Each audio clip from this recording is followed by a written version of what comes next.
they get cut as they're knifing a victim, and when they leave, they're dripping off blood, a blood trail away from the scene.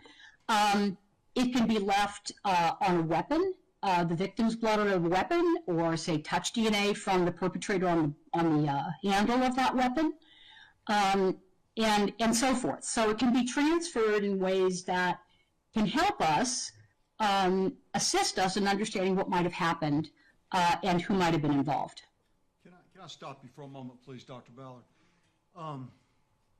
Keeping in mind that this is not a jury, and that while I'm certainly not an expert, I've heard of this many times. Perhaps we could narrow this, not only the questions, but also the responses. If you would just be responsive to the question, and if he needs to follow up, Dr. Ballard, he will, because of the purpose of this particular hearing. We're not in a trial. This is a motion hearing. So, thank you. All right, Your Honor. All right. Before we proceed, can we take 3 minutes? Just so I can use the restroom. If you need to, but I'm not dispersing everybody. If you need to step away for a minute, I'll allow you to do that. And are you asking that we stop while you do that? Yes. Then we will. Thank you, Your Honor.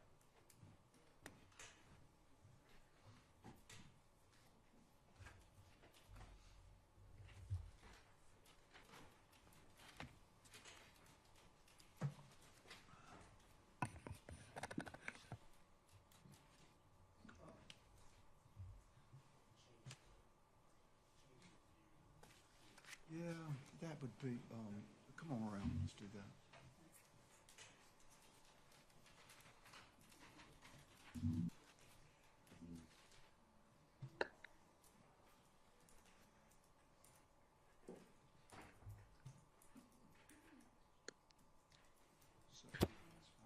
So, and I don't know that.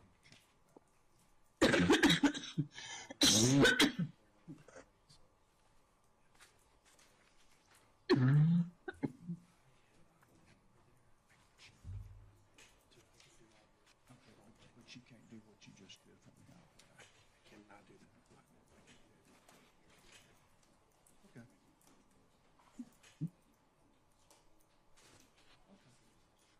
Thank you.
Proceed. Thank you, Judge. Before I go on to more, I did want to touch on one thing. I wanted to ask you about concept transfer of DNA, direct and indirect. Can you tell us a little bit about that concept of transfer of DNA, direct contact, direct and indirect transfers? Sure. I'll give you an example of body fluids, and I'll do one with touch DNA or skin DNA. So let's say that I bleed onto a Band-Aid. that's direct transfer of my blood onto that Band-Aid. Say I take the Band-Aid off and I put it on a counter, and my husband comes by, picks up the Band-Aid, and gets some of my blood on his fingers. That's indirect transfer. So the blood is now on his fingers, even though he never touched my wound directly. The Band-Aid was the vector for the transfer of that blood and its DNA. Similar things happen, if I touch a microwave handle and open and close it, and then somebody else comes into the room and does the same thing, they could pick up some of my skin DNA on their hands without having touched me directly. So again, in that case, the microwave handle would be the vector for indirect transfer. So when I touch the microwave handle and leave my skin cells and DNA behind, that's direct. And then if somebody comes in and touches the microwave handle and then picks up my DNA as a result of that, after I've handled that handle, that would be indirect. Okay. So if I want to make sure I get this right so I understand. So I'm holding a pen in my hand. I don't know if you could see me with the pen.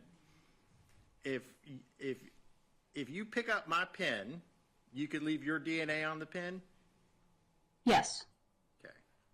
And so, and if I touch the same item, then my DNA would be on there as well, correct?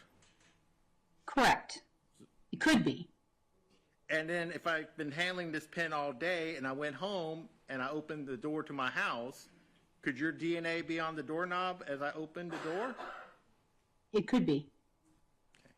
Even if you've not been to my house, you've never been there, your DNA could still be on that doorknob. That's correct. All right. And have you done research in this area, the transfer? Yeah, about the last, I would say, 10 years at Sacramento State, most of my research was focused on DNA transfer, particularly of skin DNA. So two recent studies, if you want an example of studies, I can give you a couple of recent studies that I've done. I want to be responsive to your question. Okay, so. yes. What recent studies have you done, just so we're briefly? Okay, well, one study we did was of cell phones. So we collected 55 cell phones from volunteers. They had to fill out a questionnaire specifying that they don't share their cell phone with other people. So they're the primary user, only user of the phone. And that they don't wash their phone. That was the things we had to screen them for. And then they gave us their phones, and we swabbed those phones. Then we collected reference DNA samples from them, so we knew what their DNA profiles were. And then we went back to the lab and ran the DNA profiles off of the swabs we took from the cell phones and ran the reference samples for the people who owned the phones. And so what we were interested in is we wanted to know whether or not there would be mixtures of DNA from more than one person on a person's cell phone. We also wanted to get a sense of how much DNA was present. Human DNA was typically present on cell phones. What was the average amount on those 55 phones? And we also wanted to know whether or not the person who owned the phone was always the major contributor, if it was a mixture, or if they were sometimes in the minor slot, one of the minor slots. In other words, they contributed less DNA to the phone than someone else who doesn't even own the phone. And so the answers to those questions were, on average, in our study, it was about 2.5 people of DNA, 2.5 people contributing DNA onto cell phones. So we definitely had mixtures. We did have some single source, but we also had some very complex mixtures, up to 5 people in a mixture. We also found that the primary user of the phone was typically the primary contributor in those mixtures, but we did see a couple of cases where they actually were a secondary contributor. And so we also got a sense of the amount of DNA, and it's actually quite remarkable that we accumulate quite a bit of DNA onto cell phones. We had cell phones that had 10 nanograms of DNA on them, for example, which is a lot of DNA. When we're talking about something that has been handled. Now, we also talk into our phones, so we're spitting spittle on them too, and that has more DNA than skin cells. So, but anyway, that was one study that we did. And another study we did was on cats and dogs. So we were interested in whether people shed their skin DNA onto their animals, their domestic pets. And so we went in and swabbed domestic pets, and we also swabbed their owners to see whether the owner's DNA was present on the pets. We also want to know whether there was DNA from unknown people. Suggestion or direction was taken. Okay. Do you want me to control it, or are you going to? I'll move on to the next question, Judge. Let me just, can DNA tell us when does DNA analysis tell you when DNA gets on an item? It can. Okay. How can you determine that? All right, I'll give you an example, specific example. So let's say that you have seminal fluid with sperm in it inside of a female, inside of her vaginal cavity. We know that spermatozoa don't survive inside the vagina cavity for more than about 7 days, and usually they're gone by maybe 3 or 4 days. So if you find sperm inside a vagina cavity, then you know that it was deposited within about the last week.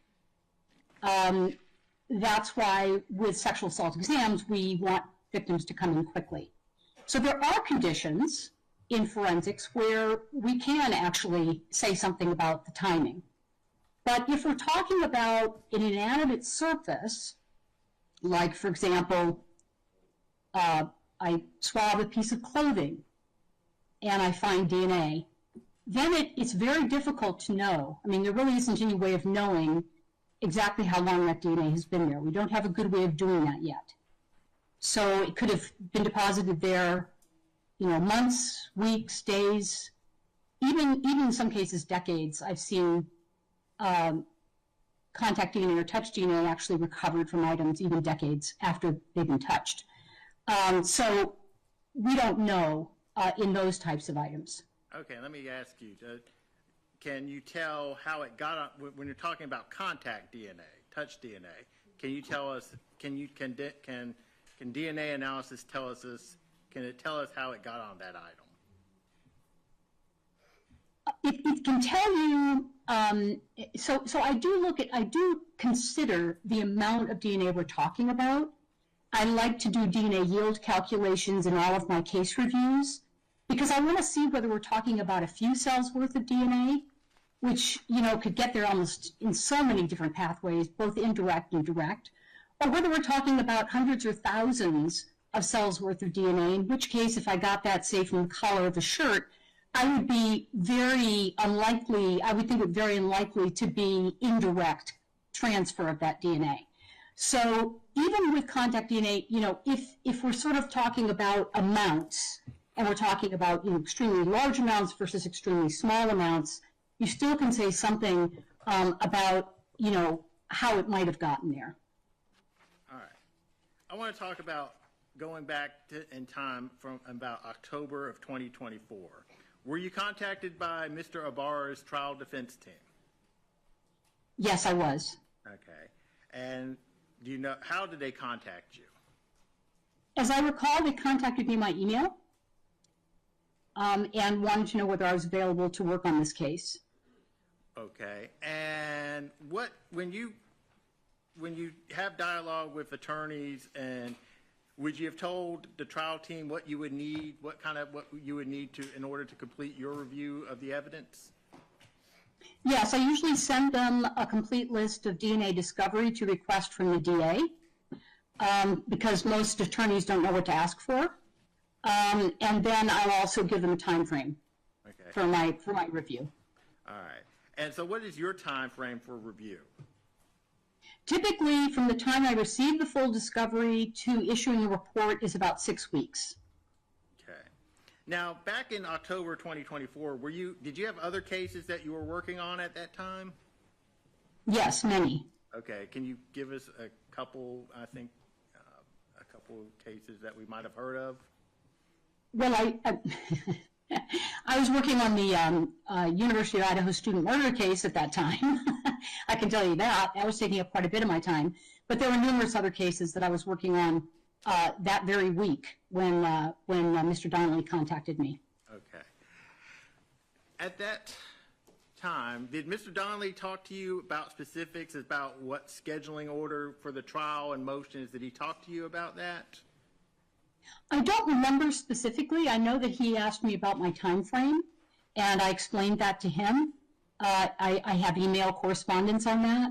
I don't recall if he actually said, you know, any particular dates to me and asked me if I could be ready by that date. I don't remember that. Okay. So you weren't aware that there was a motions hearing held on November 1st, 2024 on the issue of, the challenging the true allele and on the DNA? No, if I had known that, I would have told him there's no way that I can, I don't even have the discovery yet, much less have time to do a review in that period of time. Yeah. And given that you wouldn't been, so you would not have been ready for the November 1st motions hearing. If you were even if retained, you had not been able to complete your review within a week. Fair to say? No, that is fair to say. And I believe this trial started November 15th, about 2 weeks later. Time period of November 15th through 18th. Would you have been able and ready to, with that, given the cases that you had at that time, would you have been able to do a full review? It would have been very difficult for me to do that, and I didn't even have the discovery at that point.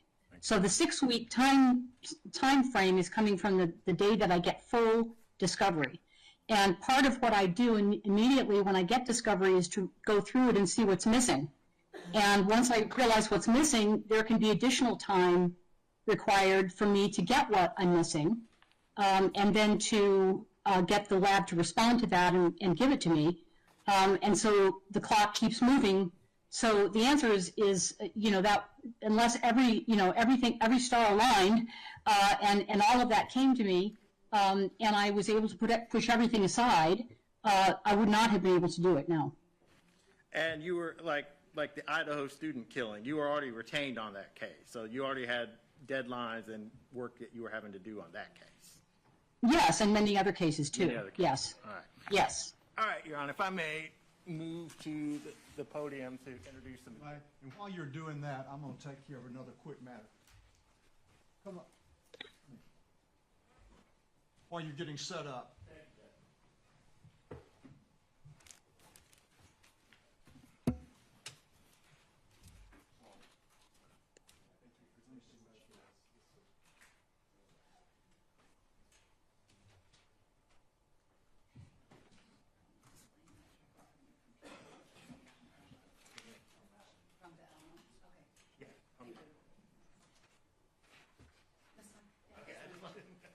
I just didn't know how you would explain it.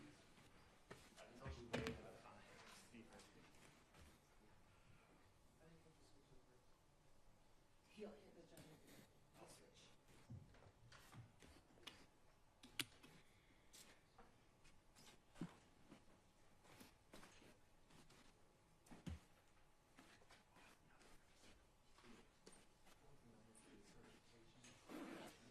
Alex 2 and 3.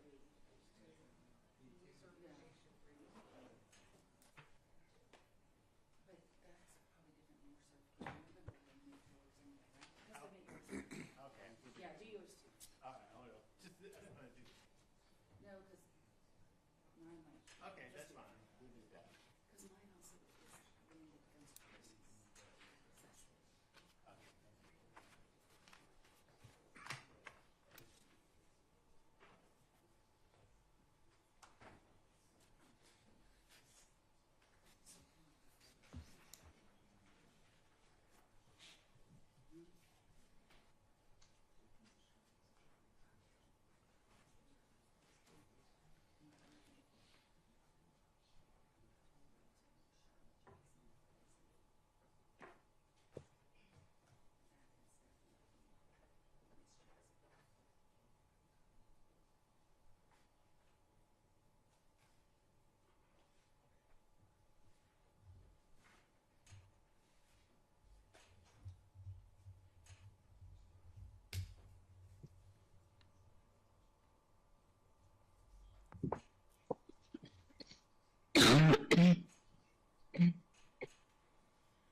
All right, you may proceed. All right, Dr. Ballard, I want to make sure, can you see what I've got on the Elmo? I can see that you have something on the Elmo. I can't read any of it. Okay. All right. I don't know how we can you change your view settings from where you are, Dr. Ballard? Let me see what I can do here. I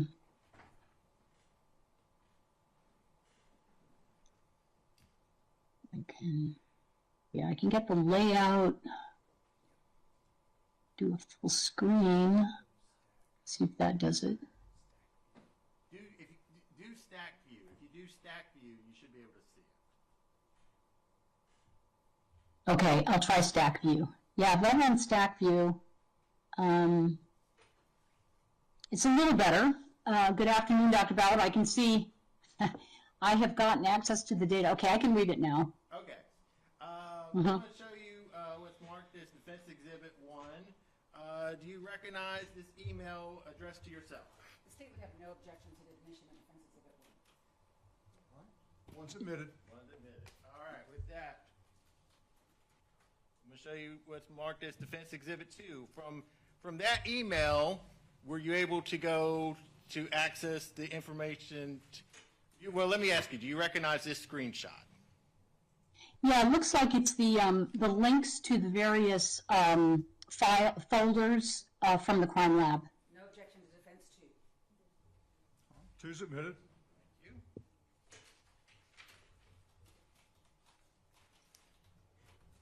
I'm going to show you D3, the record certification. Did you pull this? Yes, that was part of that. No objection to D3. Three's admitted. All right. Now, I'm holding, there's a USB that can, and did you download, there was 3 zip drives. Did you download those drives? Yes. Okay.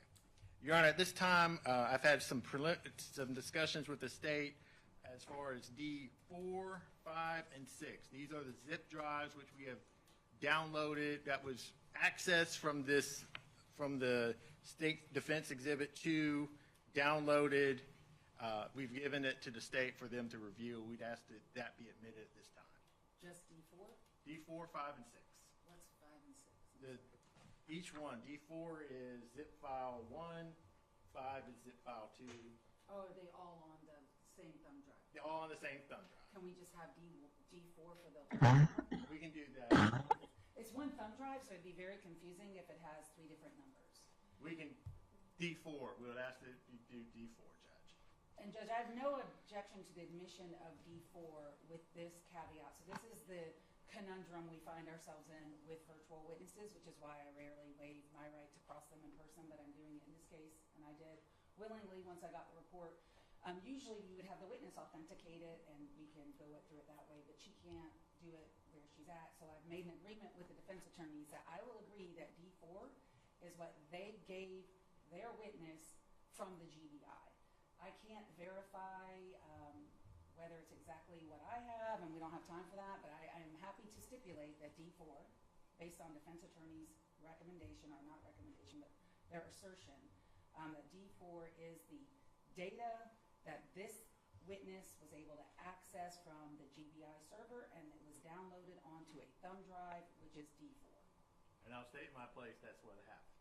And I can't tell if she downloaded it all. I don't know. I wasn't there. She can't see it, but I'm okay with that stipulation.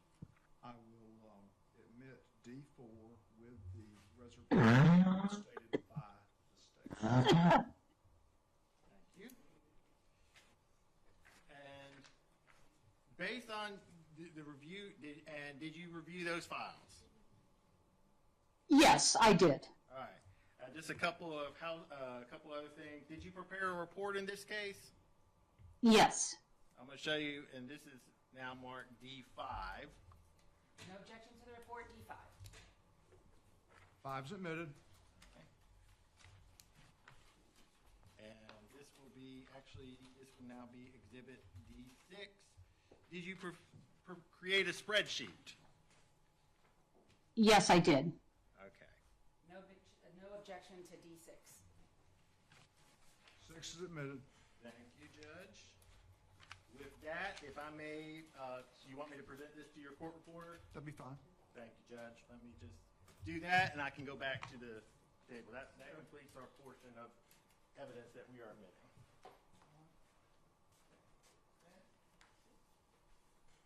Dr. Ballard, do you have the ability to screen share where you are? Can you screen share? Because I think you have the spreadsheet with you. I don't think she can hear you from where you're located.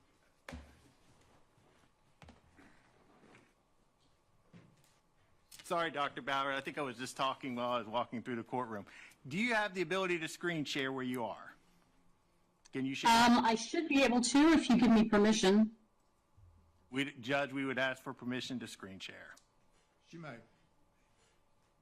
Okay, let me see if I can pull up the spreadsheet here. I want to make sure I get the right one.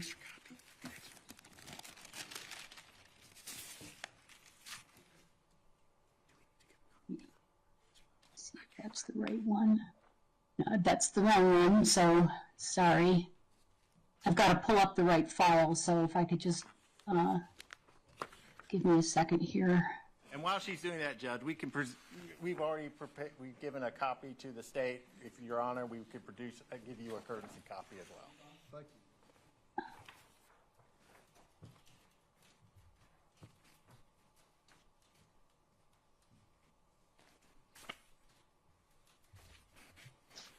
With that in mind, if I've got this, you've got yours, she's got hers in front of her, I don't know that we need to, do we need to screen share? Well, Your Honor, I think I can read mine. The problem is that I can't figure out how to get out of the screen to open up what I need on my desktop to make sure I can access it. This is a program I'm not used to using, so layout. It doesn't help any. Dr. Ballard, when you're testifying about the spreadsheet, could you just note for us, for the record, which row and column you're referencing, and then we can follow? Sure, I can do that, yeah. All right. And if they're doing that, Judge, I would just like to make sure that the record is clear, number one, that Mr. Ibarra can see and hear the witness based on where he's seated in the courtroom, and that he is able to follow along with defense counsel with that exhibit. Can you confirm that with your client?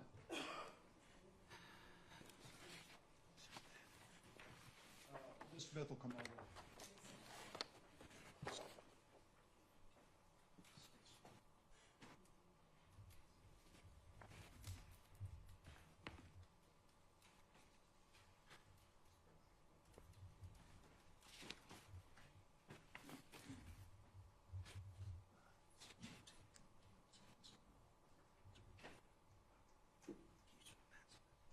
Yeah, I can. All right. So just tell me a little bit. Let's start first. Talk about how you set up your spreadsheet, Dr. Ballard. Okay, well, the spreadsheet's designed to give me an overview of everything that was tested in the case, what tests were performed, and what the crime lab results were. So it starts on the left-hand side with the first column, which is the lab item number that was assigned to the evidence when it arrived at the crime lab. And then the next column is the description of that item. And this is all taken from the analyst's bench notes. And then if there were any sub-items and what their descriptions were and so forth. And then if they did any body fluid identification, serology, I indicate what tests they used and what the results were. And then this lab also did a little bit of male DNA screening on a few items, and so I have a column for that. And then I go into the regular sampling that they did for DNA. There's a bunch of blank spaces on the spreadsheet because I was unable to obtain the information I needed from the bench notes that were provided to me to fill that in. So I couldn't calculate how much DNA they found. I would normally do that in a case. And then after that is information about the profiles that they got, the DNA profiles they got, and the interpretation of those profiles in the report. All right. And then on the very far right-hand side is whether or not there was any DNA that could be reasonably assigned to any of the persons of interest in this case. All right. So what was let's just start with the first item. What was the first item that you looked at? So it was lab item 2, and it was a sealed package that contained disposable black gloves that was submitted to the lab for trace evidence, forensic biology, and latent prints. Of course, I only looked at the forensic biology part of this. So the first glove is assigned as 2A, the second one is 2B, the third one is 2C.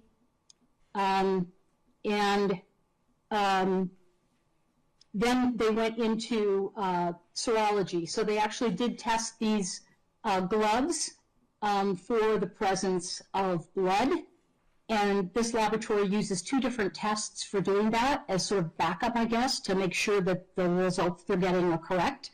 This is what we call a screening test, so it doesn't say it's human blood. It doesn't say for sure it's blood, but it's a well-regarded set of screening tools for determining whether a stain might be blood. Was there blood stains found? Yeah, so there was blood found on all of the gloves. Those swabs were then, those stains were then swabbed. There was also what they called contact swabbing of the gloves, of the glove, the first glove and the third glove. There was contact swabbing, which means that usually what that means, and the analyst would have to, explain how they use it in their lab, but usually what that means is that they're avoiding the stained areas and looking for skin cell DNA rather than looking for who's the source of the blood. Okay. Then what was the next thing you looked at as far as the gloves? Well, then we looked at the DNA. So they did not continue on with DNA typing with the second glove or the stain on the third glove. But they did do the stain that they found on the first glove and the contact swabbing from that glove. And they also did DNA typing on the contact swabbing from the third glove. And when they did that, they got complex DNA profiles. That means that there was a mixture of DNA, and they felt that the profiles were going to be better analyzed if they went into their True Allele software, and so that's what they did. And when they did that with the first stain, the stain on the first glove, that was a stain, remember, that tested positive for blood, they got a mixture of at least 2 contributors with a major and minor component, and they had a DNA match to the victim on the major component, and then the minor component was too limited in genetic information for them to do anything with True Allele. The contact swabbing was also 2 contributors with a major and minor component, and again came back to a match to the victim, and the minor component was too limited for comparisons. And then the contact swabbing on the third glove gave the same exact result. So all of the DNA that they obtained on the gloves came back to coming from almost with a very high degree of scientific certainty, coming back to the victim with a contribution, a very low contribution from at least one other person. Was Mr. Ibarra's DNA found on the gloves? No, like I said, the major component came back to the victim, and the minor component was so limited that comparisons couldn't be made. So we have no idea who contributed that minor portion. So that could be anybody. Correct. All right. What was the next item that you evaluated? Should say it could be anybody but the victim, because it was somebody foreign to the victim. All right. Correct. Fair enough. I should, just to be clear, and because that wasn't a very clear question I asked, and I'm going to clarify. It could be anybody as far as the minor contributor, the contributor of the minor profile. We can't determine who that person is. Correct. It can't be the victim, though, Okay. because there's two contributors to these profiles. So we know that the victim is the major contributor with a very high degree of scientific certainty. We just don't know who the minor contributor is, but it's not the victim. Okay. What was the next item that you looked at? The next item was the blue jacket, which was item 8.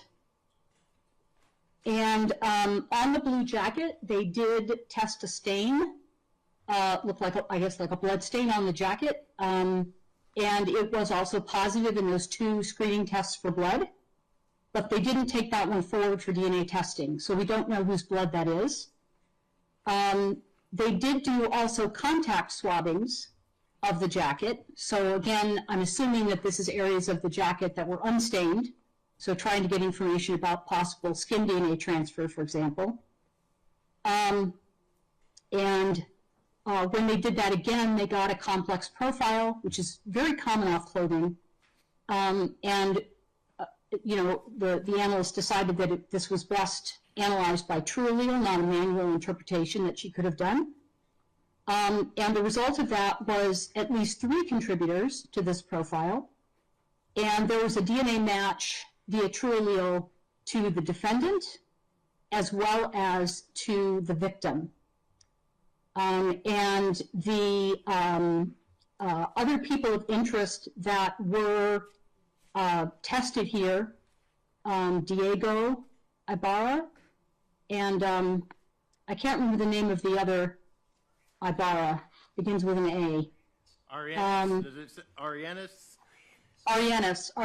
Ibarra. They were both excluded as contributors to the major component. So basically what this had was it had a major component that had 2 people in it, and then it had a minor component that they couldn't do anything with, they couldn't make any comparisons. But they were able to exclude both of those other 2 individuals as contributors to the major component. So this major component was a mixture of 2 people, including both the victim and the defendant. Okay. And I also did look at the DNA electrophoregram for this one and determined that the mixture ratio between the 2 of them was approximately equal, with slightly more DNA coming from the victim, and that was also borne out by the true allele analysis too. So I looked at the electrophoregram to make sure that you know, it looked as if it was being interpreted properly by true allele, and it looked like it was.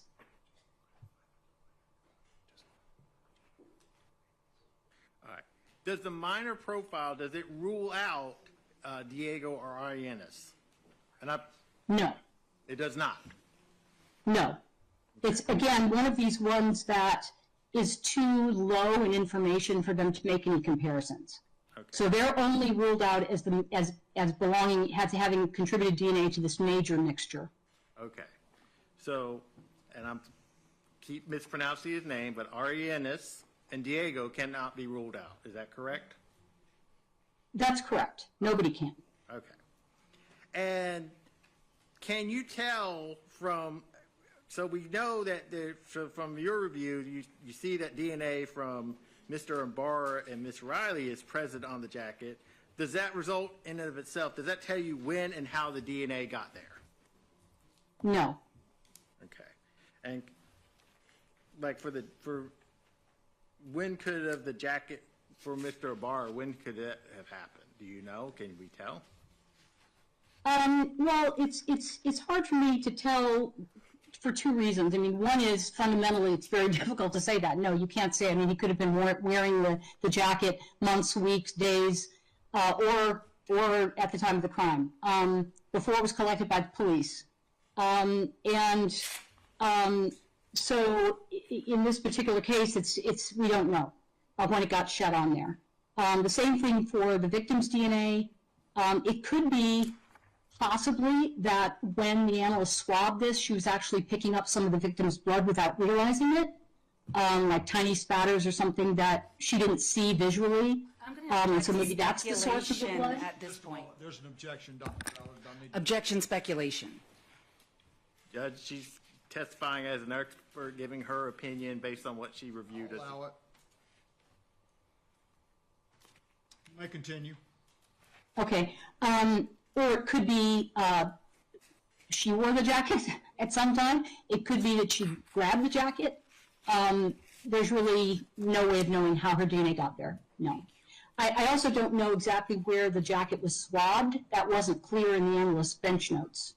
Whether she swabbed the entire jacket with a swab and kind of tried to pick up as much contact DNA as she could, or if she swabbed, say, the inside collar or something like that. Is there any other findings that you, or opinions you have based on the findings as it pertains to the jacket? No, I don't think so. Okay. Let me ask you, for a hypothetical, does the finding of the DNA, does that exclude the possibility that maybe, if, for a hypothetical, that Mr. Ibarra may have just simply moved the body and not had any further, anything further to do with it except for moving the body? Does it exclude that? It doesn't exclude that if, I mean, he could have been wearing the jacket when he moved the body and gotten some of the victim's DNA on it during that process, or some blood, whatever, yeah. I don't see that it excludes it, no. Okay. And it also doesn't exclude that one of the minor profile, one of the persons that contributed to the minor profile was wearing the jacket beforehand. Correct. Or they were wearing it when the jacket had contact with Miss Riley. Correct. All right.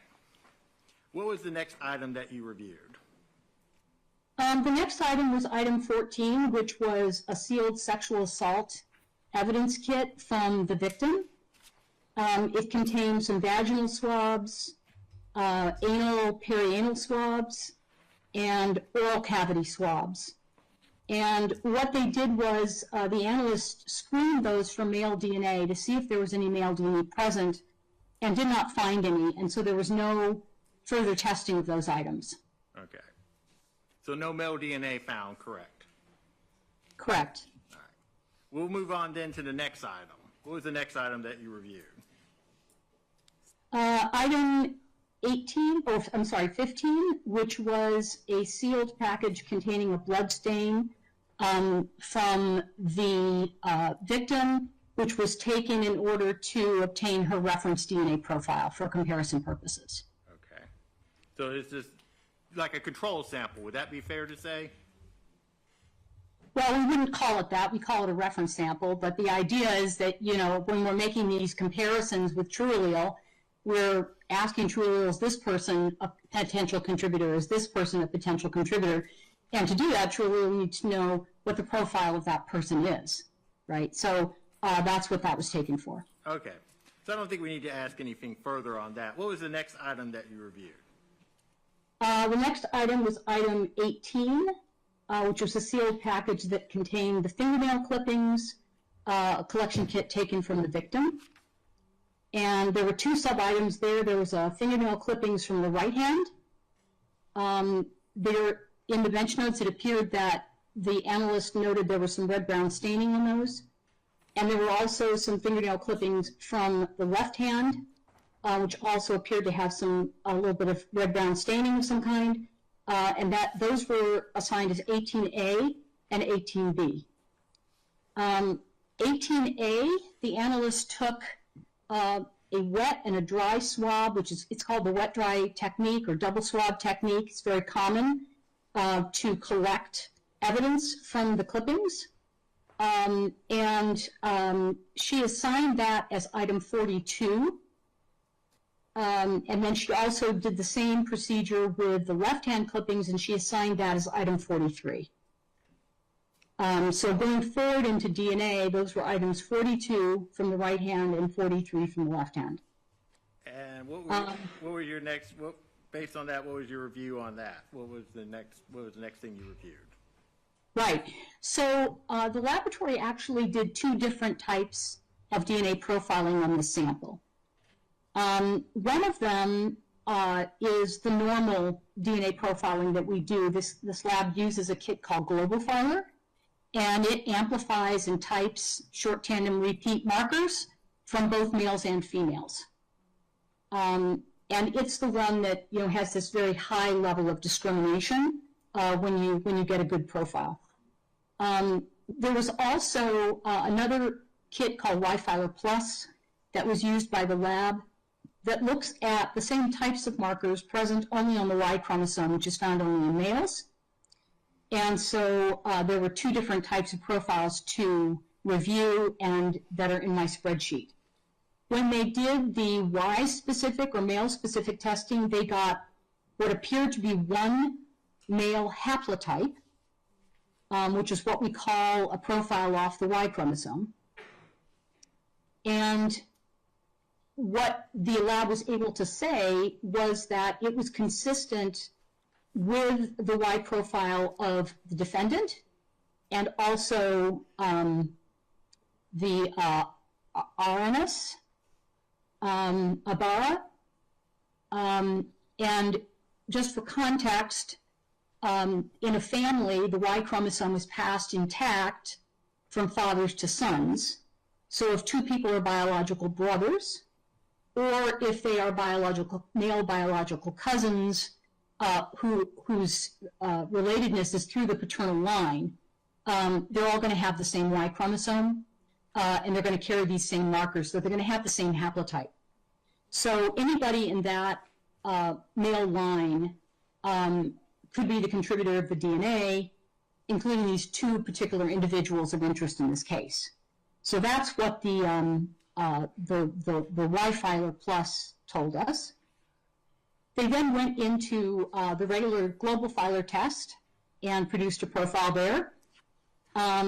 Again, due to its complexity, they decided to use TrueAllele as a tool to deconvolute the mixture.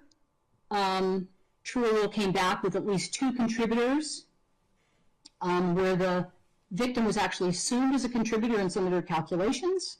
So she was assumed to be present. And there was a DNA match also to the defendant. And then both of the other persons of interest were excluded as contributors. So what we learned is there are two people of interest in the case who were included by the YFiler testing, but when they went into GlobalFiler, the other one dropped out, and it's just the defendant here that's included as a potential contributor. I also looked at the DNA profile associated with this and calculated an approximate mixture ratio of 20:1, where the victim was the 20 and the 1 was, with a high level of scientific certainty, was the defendant. There was at least one male in the sample, but the male part was partial and very low level. I then confirmed that by looking at the TrueAllele mass table, and they had a ratio of about 95:5, which is 1:20. So all of that matched up, and I felt very confident that that was a good deconvolution of this mixture. When you say it's a low contribution, what significance of that is that when you find that the mixture is 20:1 and the amount of DNA from Mr. Ibarra is likely very low? What's the significance of that? Well, I think here, in this particular sample, when we're talking about DNA transfer, and again, I don't have all the numbers here because the bench notes were incomplete with regard to that, and so once I do those calculations, I'll have a much better idea of what's going on here. But if this turns out to be a few cells worth of DNA, for example, from the defendant, when there's very low DNA like that, the possible ways it might have gotten there are much greater than if there's a lot of DNA. Hundreds of thousands of cells worth of DNA, we're talking about a scratch. You know, we're talking about somebody scratching somebody else and getting under their nails. Unless they shared a cigarette when they were smoking or something and they got saliva under there somehow, we're really talking about something that you know, is probably drawn blood or there's some kind of body fluid involved. If it's only a few cells, you know, you could get that by, you know, carrying someone. You could get it by shaking their hand, potentially. So that, you know, because it's so low, we're within the realm of being able to transfer it pretty easily through, you know, non-criminal types of activities or whatever. So, so it does matter to me that it's, you know, it's a very low, looks like it's probably a very low amount. I base that on the fact that it's only 5% out of the mixture, according to True Allele, and also according to my manual interpretation of the electropherogram. So I think that that's about right. And also, the likelihood ratio here that included him, although it was 10 billion, and that sounds really high, you know, in the world of DNA typing, that's actually a fairly low number these days if you have a lot of DNA. You get numbers up in the septillions and octillions and nonillions when you have a lot of DNA in terms of inclusionary likelihood ratios. So from my perspective here, I'm thinking it's probably a fairly low amount of DNA from him, but I'll know more once I get the data that I need from the lab.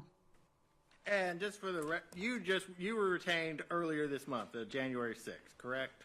That's when you were formally retained on this? That was when I was formally retained, and I believe I received the discovery on January 14th. All right. Does the DNA results tell you, as far as the fingernail clippings, does the result tell you when and how the DNA got there? I know with Miss, okay. We know Miss Riley, it's her DNA because it's her fingernails, but as far as... Correct. In terms of her, I was thinking more about how the defendant's DNA got there, which is the matter of interest here. And I can't tell when or how it got there. Now, that being said, if I did get data from the lab that showed that it was hundreds to thousands of cells, which I don't think is the case given other things that are looked at on the sample, but if that was the case, then my opinion on that would be that it's more likely that that was some type of a scratch or direct contact type of situation, because, you know, getting that amount of DNA into your fingernails would be very unlikely just by, say, moving a body or touching somebody, you know, shaking their hand or something like that. All right. Unless, like I said, a body fluid is involved. All right. What was the next item that you looked at? All right, the next item was a sealed package containing a rock that was identified as collected from the scene. And that was item 22. And what were your findings as to that rock? Okay, well, the analyst saw a stain on the rock and tested it, and it was positive in the 2 tests that they used for screening for blood. And also took some contact swabbings, which again I'm assuming are from unstained areas of the rock, to try to find skin DNA for whoever was holding the rock. That would be the idea. Move to strike any assumptions, Your Honor. Objection to her assumptions. If she's testifying from the lab notes, that's fine, but I object to any assumptions she might be making. They're based on her review as provided. She's reviewing the materials and testifying as an expert based on her. She's giving her opinion as to. I'm going to sustain the objection. All right. Was there any Mr. Ibarra's DNA found on the rock? No. So all of that DNA on item 22, which was the rock, all of that was a single source DNA profile that matched the profile of the victim. All right. Next item. What was the next item that you reviewed? This was item 23, which was also a rock. And they did the exact same thing with this rock. They swabbed a stain, and they also did what they called contact swabbings. And again, both of those came back single source DNA profile matching that of the victim. Next item that you reviewed, Dr. Ballard? This was item 24. It was described as a cutting from a tree. They tested that for blood using the two tests they used, and they were both positive. And then a swab was taken from that stain, and it came back single source sample, single source profile matching that of the victim. Mr. Ibarra's DNA, was that found on the tree? No, it was just DNA entirely from her. What was the next item that you reviewed? The next item was a sealed, this was item 25. It was a sealed package containing clothing identified as coming from the victim. And that included 25A was a black jacket, 25B was a black shirt, and 25C was a piece of black bra. The laboratory did a couple of things with this. They used something called an alternative light source, which is also called a crime light. This is a narrow wavelength of light that is shined at an object and excites fluorescence in some materials. And there are biological fluids, particularly semen, saliva, and urine, that will respond to this light. And so she screened and found a bunch of stains on all of these items. However, lots and lots of things. It's a very non-specific screen, this ALS or crime light. It picks up a lot of different things. So it's not unusual to just look at somebody's shirt and find multiple stains with this thing. It doesn't mean they're body fluids. So appropriately, she followed up with a test for seminal fluid, is what she wanted to know, if there was any seminal fluid. Apparently that was her question. And so she did something called an acid phosphatase test, which is an enzyme found at high levels in semen. And all of that was negative on all the items. And so she didn't take any of those forward for any further testing. Okay. So no additional tests? Correct. All right. No DNA testing. All right. What was the next item that you reviewed? The next item was item 26, and that was a sealed package containing another piece of the bra. And again, she did the same techniques, the ALS, the alternative light source, and tested those stains, all those stains for seminal fluid, and it was negative using the acid phosphatase test, and so she didn't do any further testing on the bra either, on that piece of bra. And the next item you looked at? The next item was item 35. And that was a sealed package containing buccal or cheek cell swabs from the defendant that was used to establish his reference DNA profile. Okay. So just the reference source, correct? Correct. And what was the next item that you looked at? This would be item 39. It was a sealed package containing a black ball cap that was submitted to the lab for trace evidence, forensic biology, and latent prints. She did do serology on this. She tested 9 stains on this item, and she got a weak positive result for blood on one stain only. That was stain number 9. So she took that one forward for DNA testing, and again used true allele as an assistance, and got a DNA mixture with at least 3 contributors with a match to the victim, and then due to limited data, the rest of the profile could not be interpreted, and so we don't know who were the other 2 contributors. And I'm going to come. What was the next item you looked at? That was item 41. It was a sealed package containing evidence identified as collected from the apartment of the defendant. It included an airsoft pistol, which was assigned as 41A. The analyst did test that for blood. It was negative in both of those tests. and she swabbed it for DNA. She got a DNA mixture with at least 2 contributors. This one was very heavily weighted in terms of it being one person. There was a match contained with, that was made with Diego Ibarra, which was very high likelihood ratio, so very strong scientific certainty that that's his DNA. And they were able to exclude from this the victim, the other person of interest, and the defendant. They were all excluded. Okay. Next item that you reviewed? The next item was item 44, and that was a sealed package containing clothing that was identified as being from the victim.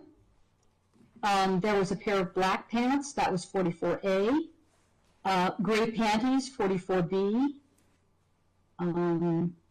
white shoes, 44C, socks, gray socks, 44D, a sealed package containing a black hair tie, that was E, and then F was a sealed package containing a black bra strap. The analyst looked at all those items, again, used an ALS, alternative light source, crime light, to look for body fluid stains, and then followed up on any positive stains, looking for acid phosphatase. All of those results were negative. For the panties, she did one step further and did a test for another enzyme found in semen, which is called P30. That test was negative, and she also looked under the microscope for spermatozoa and did not see any. None of those items were taken, none of the swabs from those items were taken forward for any DNA testing. So no DNA located on Mr. Ibarra's DNA was not located on any of those items, correct? Well, she didn't test it for DNA. Okay. So we have no information about the DNA.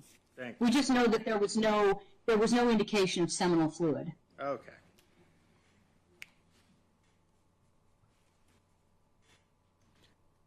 All right. I think the next 2 items are, we're talking, it looks like it's from Arianes and Diego Ibarra. Is that correct? Yes, those are reference samples from them that were again used to establish their DNA profiles so they could be compared, their profiles could be compared against the evidence. All right. And what was the next item you looked at? After that, it was item 52. This was a sealed package identified as containing slides for trace evidence in biology. I wasn't sure at first what the slides were, but it turned out it sounds like they're shoes, because 52A was described as one black and red slide, left foot, and the other one, 52B, was one black and red slide, right foot. These were both inconclusive for blood because one of the tests for blood was positive and the other one was negative. Neither of those were taken forward for DNA testing. Okay. So because you got it at the early stage that it was one of the tests was inconclusive, there was no further tests. Would that be fair to say? Well, it was inconclusive because one of the tests was positive and the other was negative. And in this lab, that is what they call it an inconclusive result.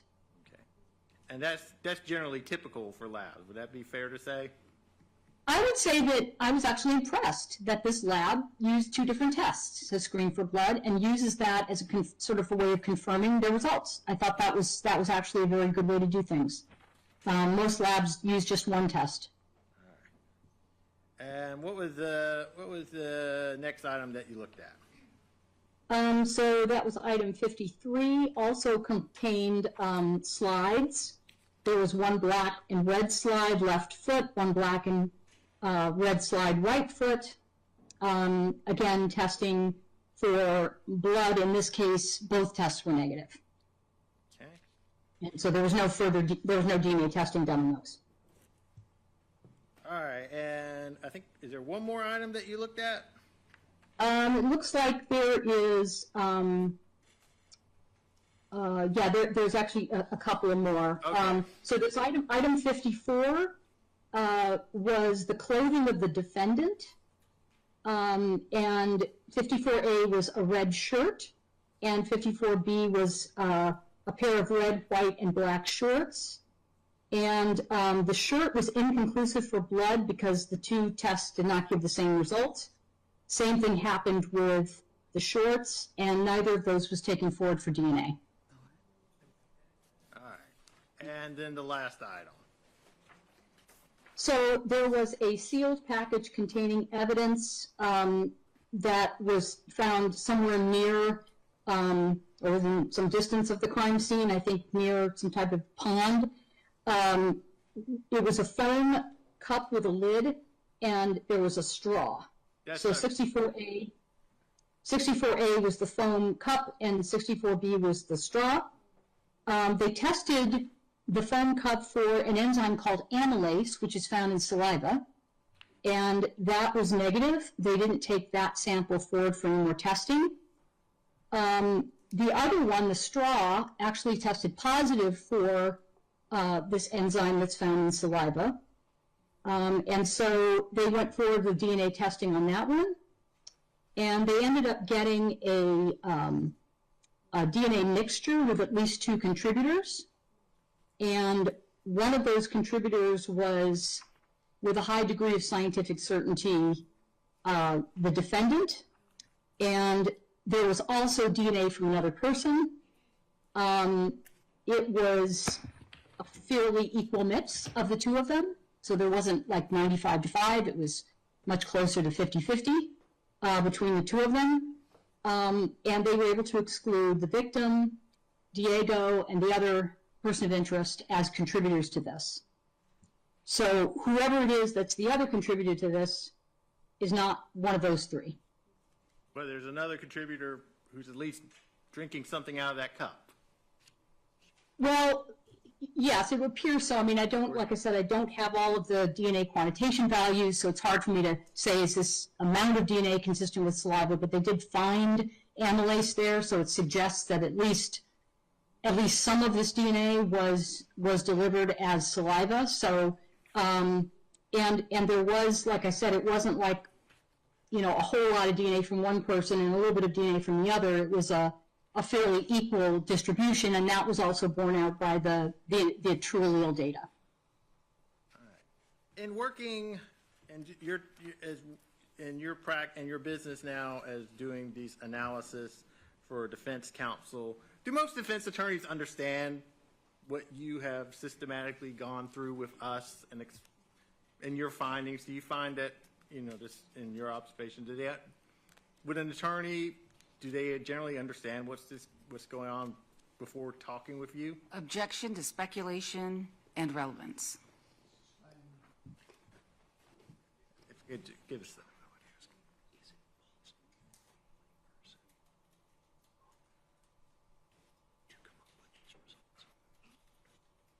Okay.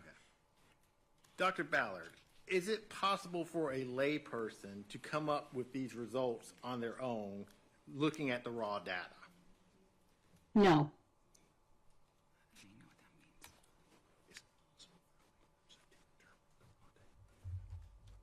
Is it possible for a layperson to interpret the raw data? No.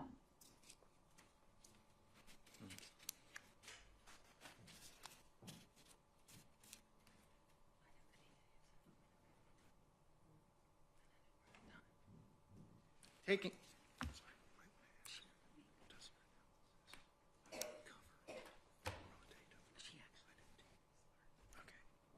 Does your analysis cover all of the raw data that was provided to you? Yes.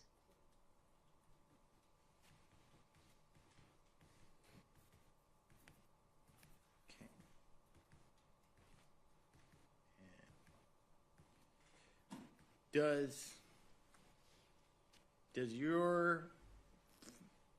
Do the scientific findings exclude the hypothesis that Mr. Ibarra's DNA could be on these items through indirect contact or indirect transfer?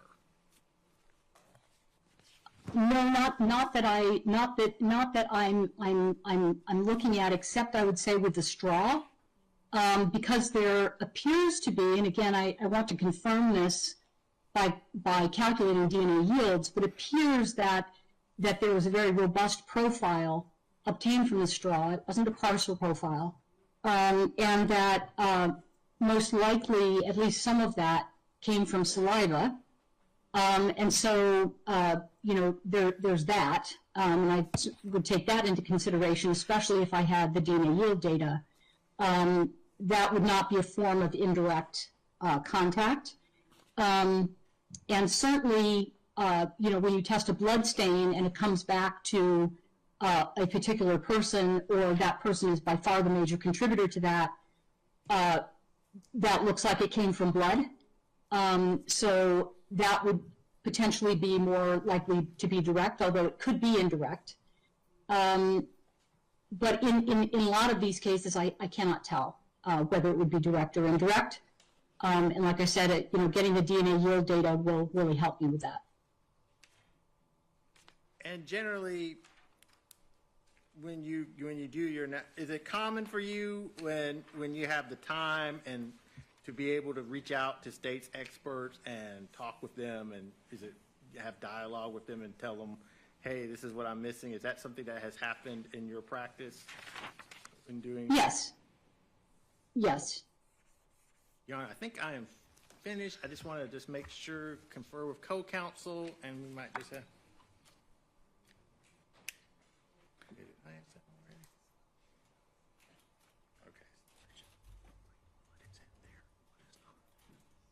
Okay. Okay, so. Would they be able to realize that it's not there? Oh, you're talking about a layperson? Yeah. Okay. All right. So would it be possible for a layperson to know what data is there and what data is not there? No, they wouldn't know what to look for, and so they wouldn't be able to assess if something was missing. Okay, so they wouldn't. All right. I think that's all the questions I have. This is probably an appropriate time to take 15 minutes. Dr. Ballard, you're fine where you are, or you can step away for 15 minutes. All right? Thank you. All right, thank you. All right, 15 minutes.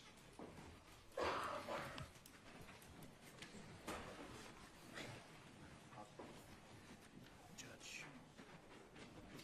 I was just going to say, Judge, I could get Ethan on Monday, so. For small favors. Hey, take. You can think of one thing at a time. Hey, Madam Court, may we go back there?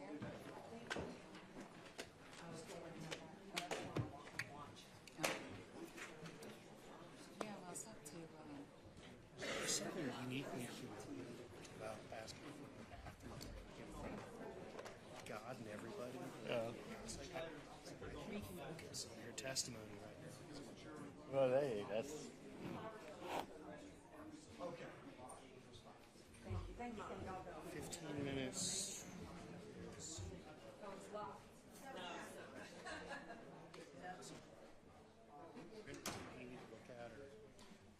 No, I mean, I just trying to make sure I covered everything.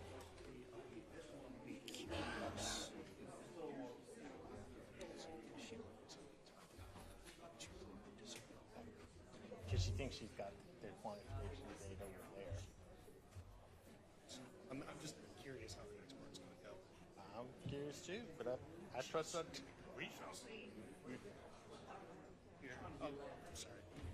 I think at the very least we've established.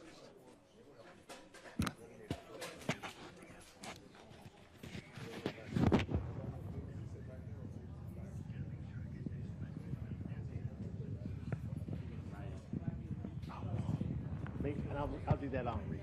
Okay. Just write it out and I'll make sure.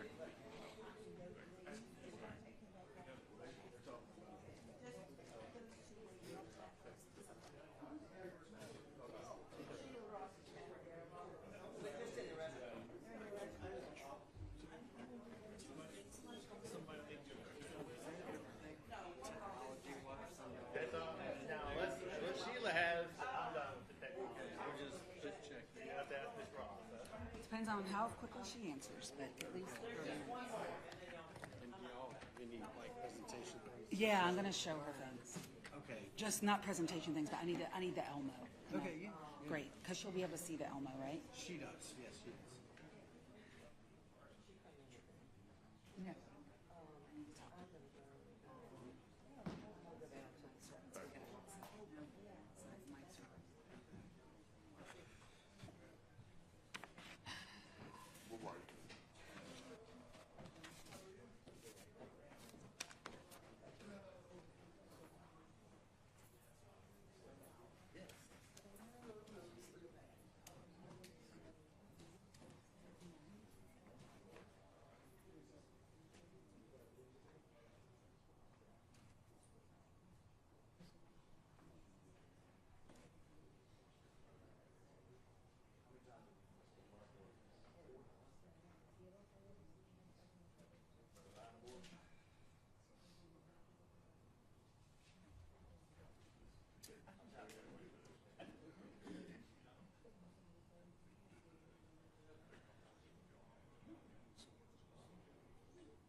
know.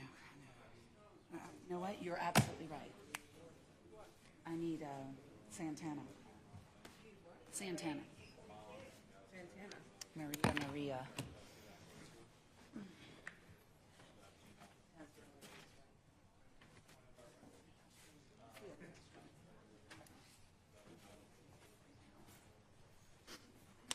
How much more time do we have?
No, can we get the victims back in, is what I'm saying.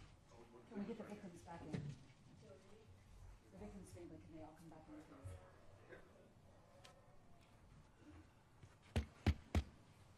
Y'all have a seat.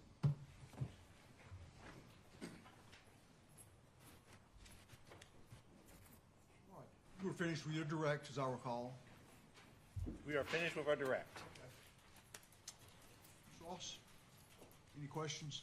I do have questions, Your Honor. I'm just wondering if we could wait one moment to allow the victim's family to return. Oh, yeah. I think they all went, and It takes a while. the facilities are a little crowded here today. I think they are en route, though.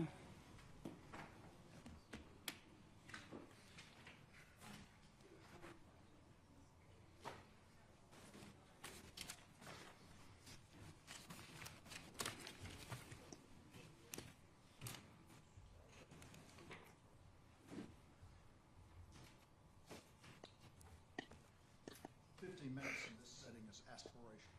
Yes, sir.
I believe we're ready. Thank you, sir, for the patience.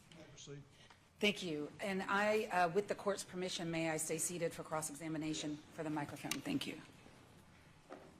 Good afternoon, Dr. Ballard. Can you hear me? I can. Okay, great. Please just let me know at any time if you cannot hear me. First of all, I want to go back a little bit to where we started. Your 6-month sabbatical at the Sacramento County District Attorney's Office, did that qualify you under FBI QAS standards as a DNA analyst?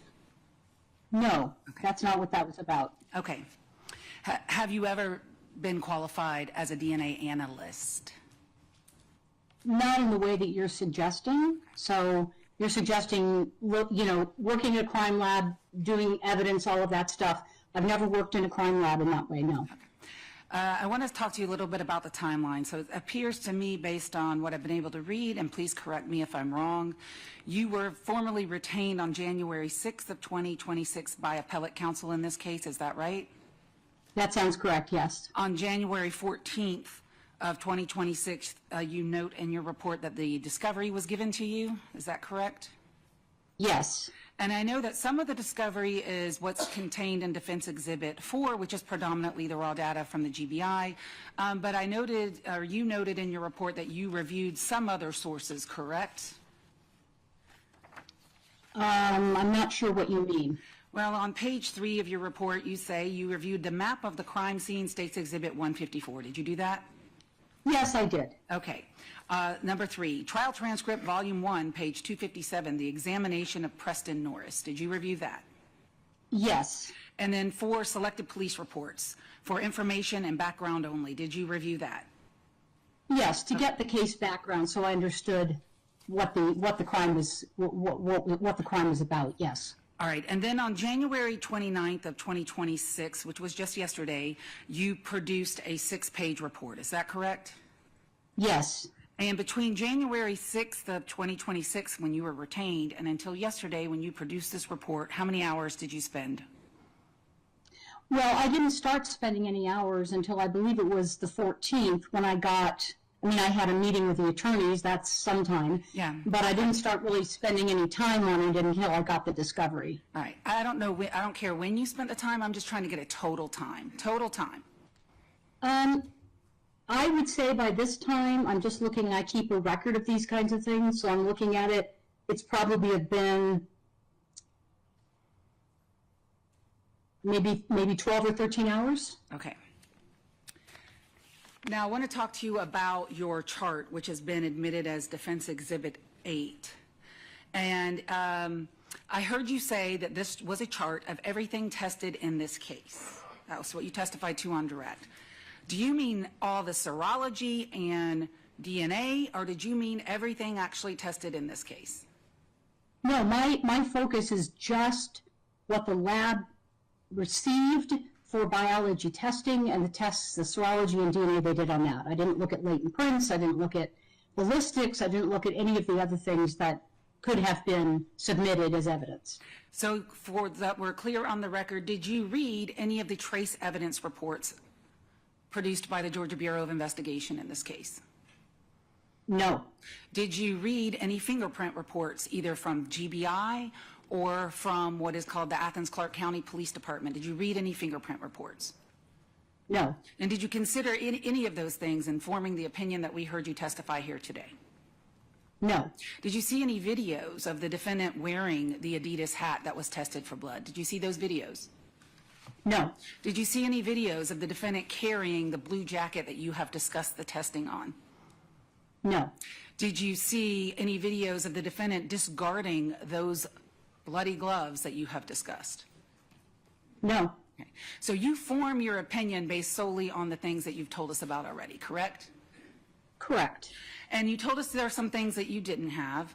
And I noticed when reading over Defense Exhibit 8, you don't have the global filer data on the blue jacket and the gloves. And as a matter of fact, if you look at, if everybody can follow along, page 1, item 2, you first talk about the gloves, and you say in there, if I go down to the third line, you say 2B, black glove, and then you go all the way over, and in the end you say no further testing. Is that correct?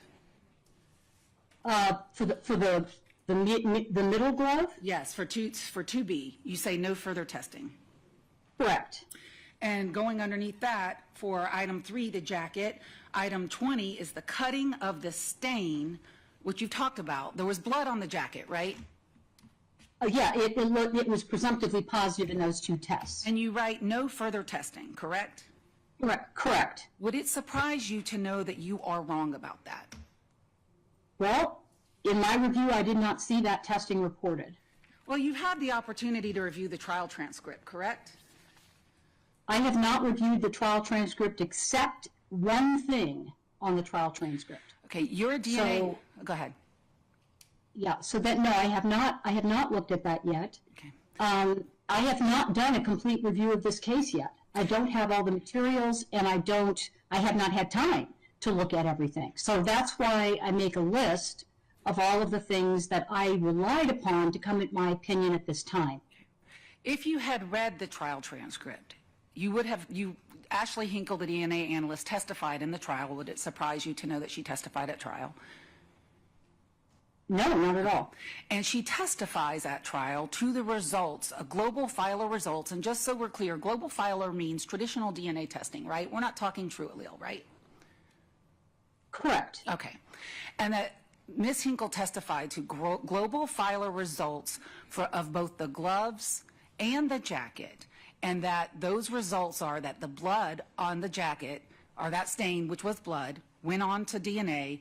It's global filer results, and it's both Laken Riley and Jose Ibarra on that jacket. And I'm going to show you, and maybe they are also part of the record already, but let me just show you for the record. I'm going to have to move, right, Your Honor? toggle over.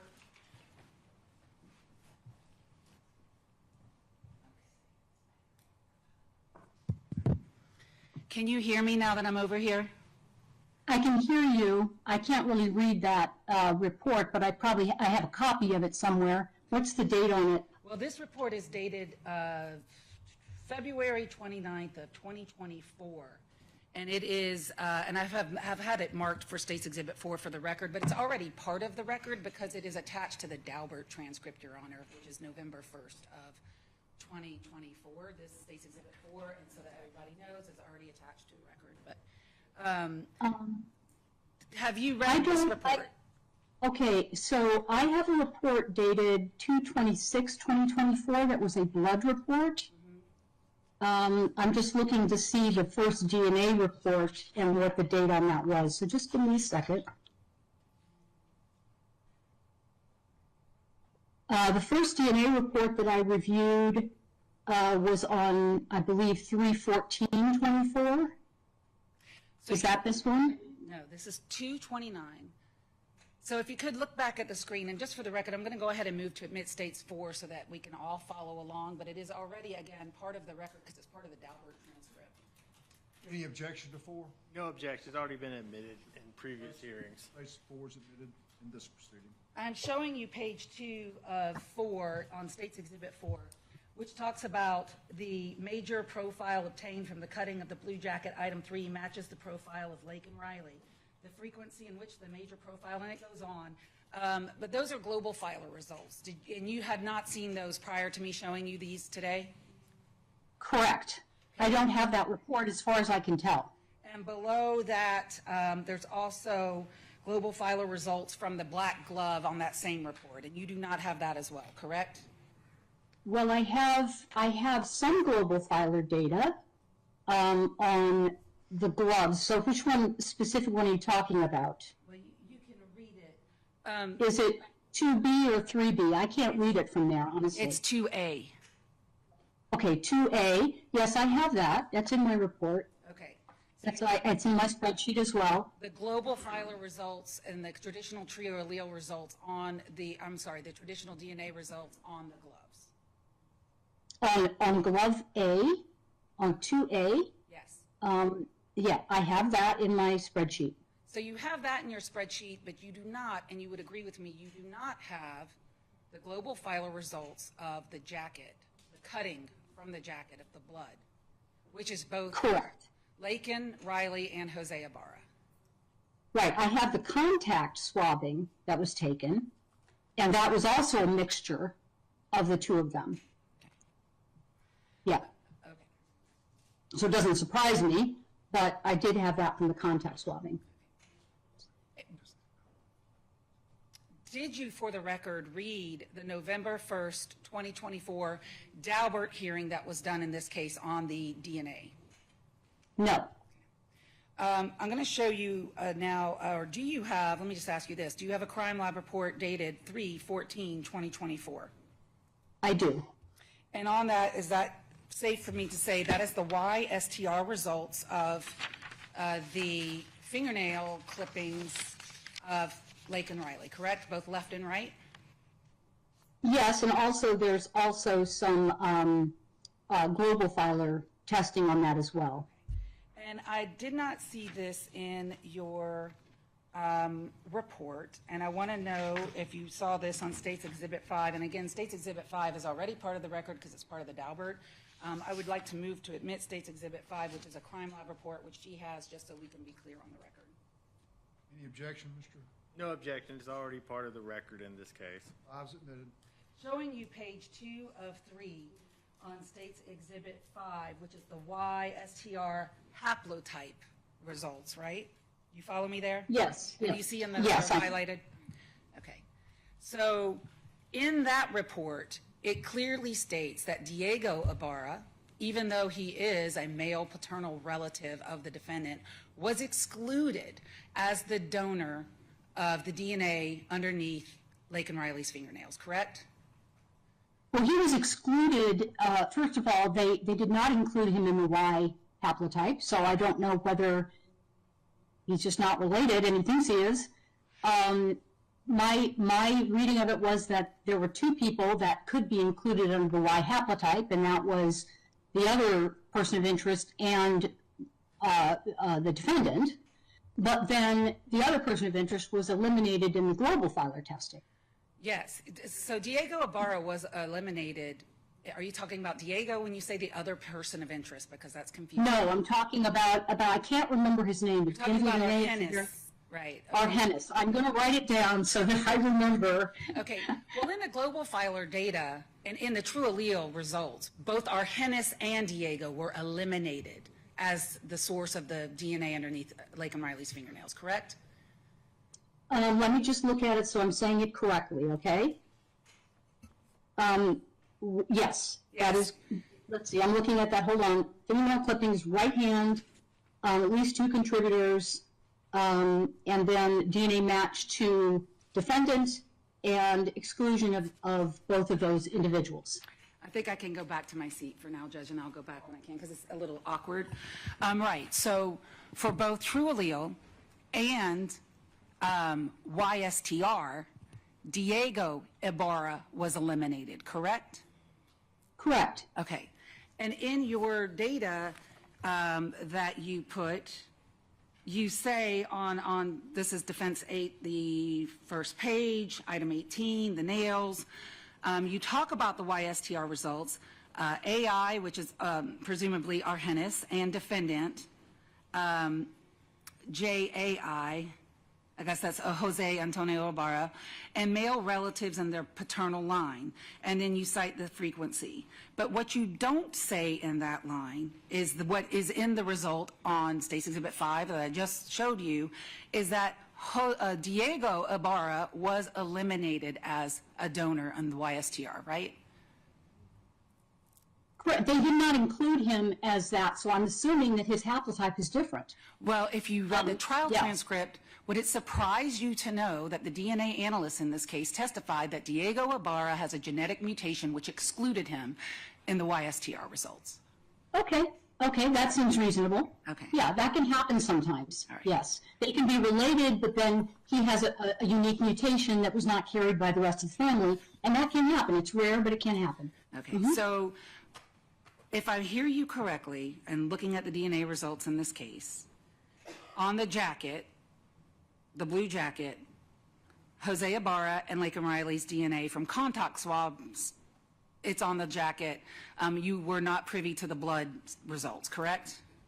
That is correct. That under Laken Riley's right and left fingernails for the YSTR results, it is a Jose Ibarra, or it could be Argenis Ibarra, but we know it's not Diego Ibarra, correct? Correct. Now that I understand he has mutation, I thought maybe he wasn't, actually related to the family in some way, which can happen also. Okay. But now I know it's mutation. Okay, fine. So under the left hand, he was also eliminated by YSTR testing. Okay. So we have either Jose or Argenis's DNA under both her left and right fingernails, correct? Under YSTR. Well, we have either them or somebody in their paternal line. Yes. Correct. Just to be very clear. Yes. Well, that's the YSTR results. But then when you go to true allele, true allele could only get results from the right hand, correct? That is correct. And under Laken Riley's right fingernails, according to the true allele results, it is Jose Ibarra's DNA, correct? Correct. And both Argenis and Diego were excluded, correct? Correct. Okay. And I noticed that you did read Preston Norris's transcript at trial, and I'm wondering what that testimony did in order to form your opinion in this case. I believe, if I'm remembering correctly, I believe it had to do with where a particular item was located. Okay. And if I remember correctly, it had to do with the foam cup and the straw. Okay.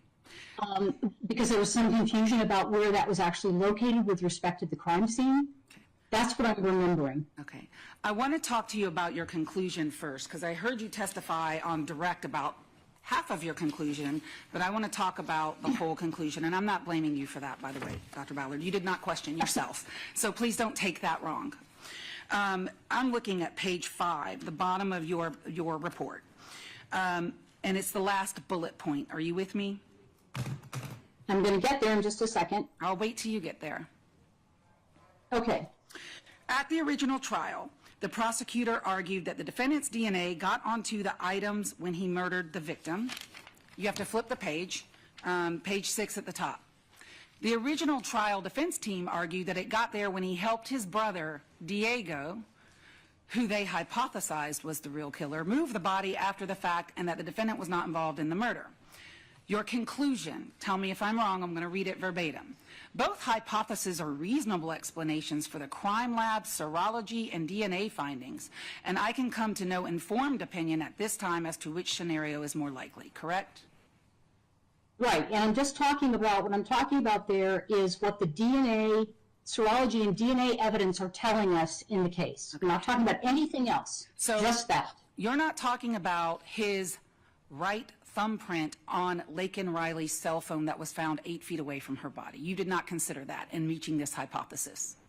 That is outside my area of expertise, so no, I did not. And you did not read the trace evidence report, so you did not consider the fact that on that blue jacket, there were 26 hairs from Laken that had been forcibly removed, according to Trace, and wrapped around a button on his jacket. Did you consider that? No. You already told us you did not see any of the videos, so I'm not going to go over that again. But let me ask you this. Did you see any photographs in this case?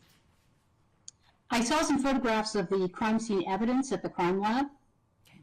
I have not looked at anything but I think an aerial view of the crime scene.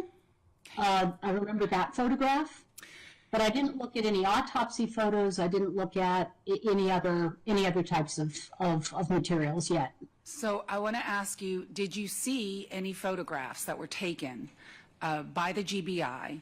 And this would be a different GBI. It's the field office, not the crime lab people, and crime scene specialist, that were taken of the defendant the very next day after the murder where he had scratches on his body. Did you see those photographs?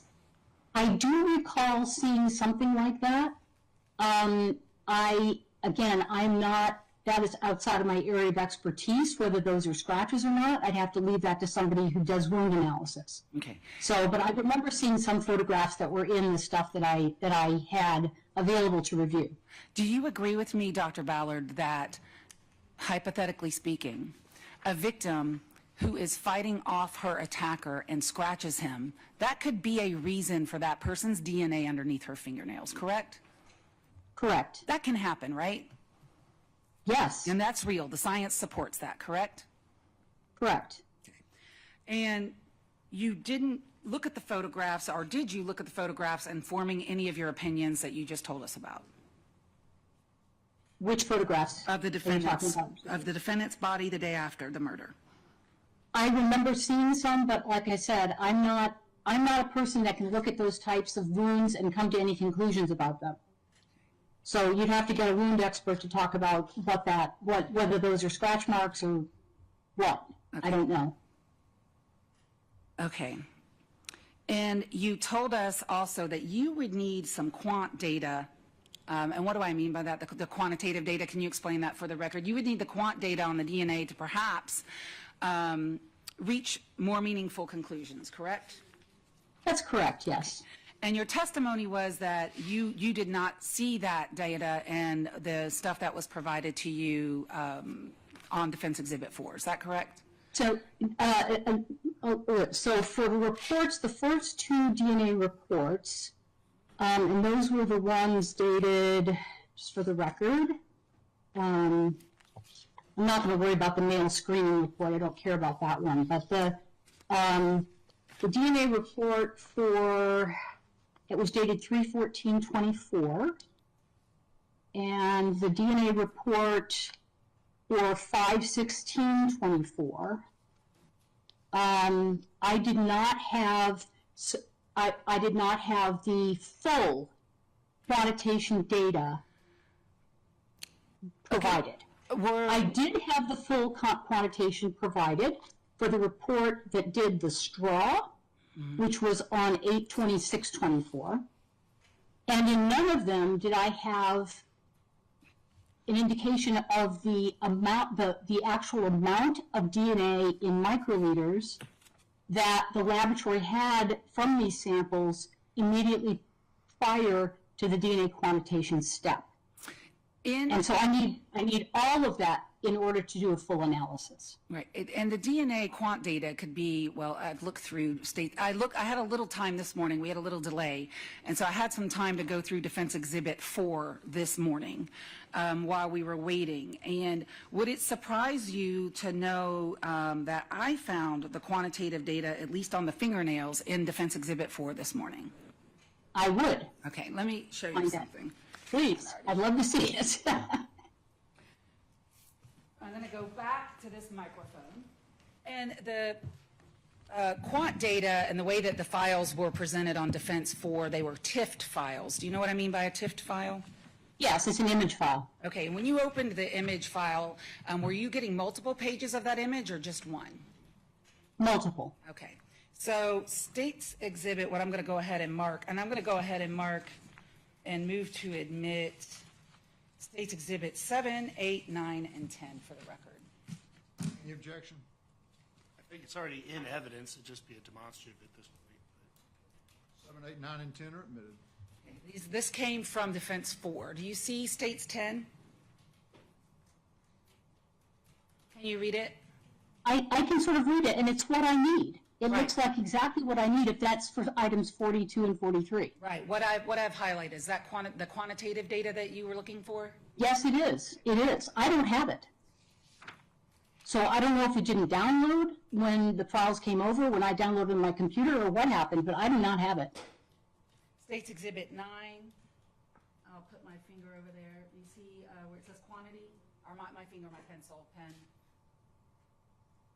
And that's for items which? I'm sorry. 5. 45 and 46. I think those were reference samples. What the ones I was interested in was, I believe, 42 and 43. Those were the fingernails. Okay.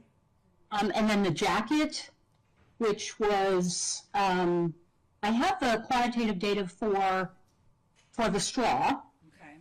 Yeah. I got that. Okay. And the jacket, which was item, I believe, 8, that one was item 21. And you're telling me that they also did item 2020, which I don't have, even in my spreadsheet, because I don't have that report. But I did not have the quantitation for data for that one either. And I looked at the multiple pages. Okay. So if you had the quantitative data, that's what I want to move to. Is it your testimony that you can use the quantitative data to determine how or when DNA was deposited on a certain item? I don't think when, okay? I think that would be, I can't time it. What I can say is, let's say that under those fingernails, there was thousands of cells worth of DNA that could be attributed to the defendant.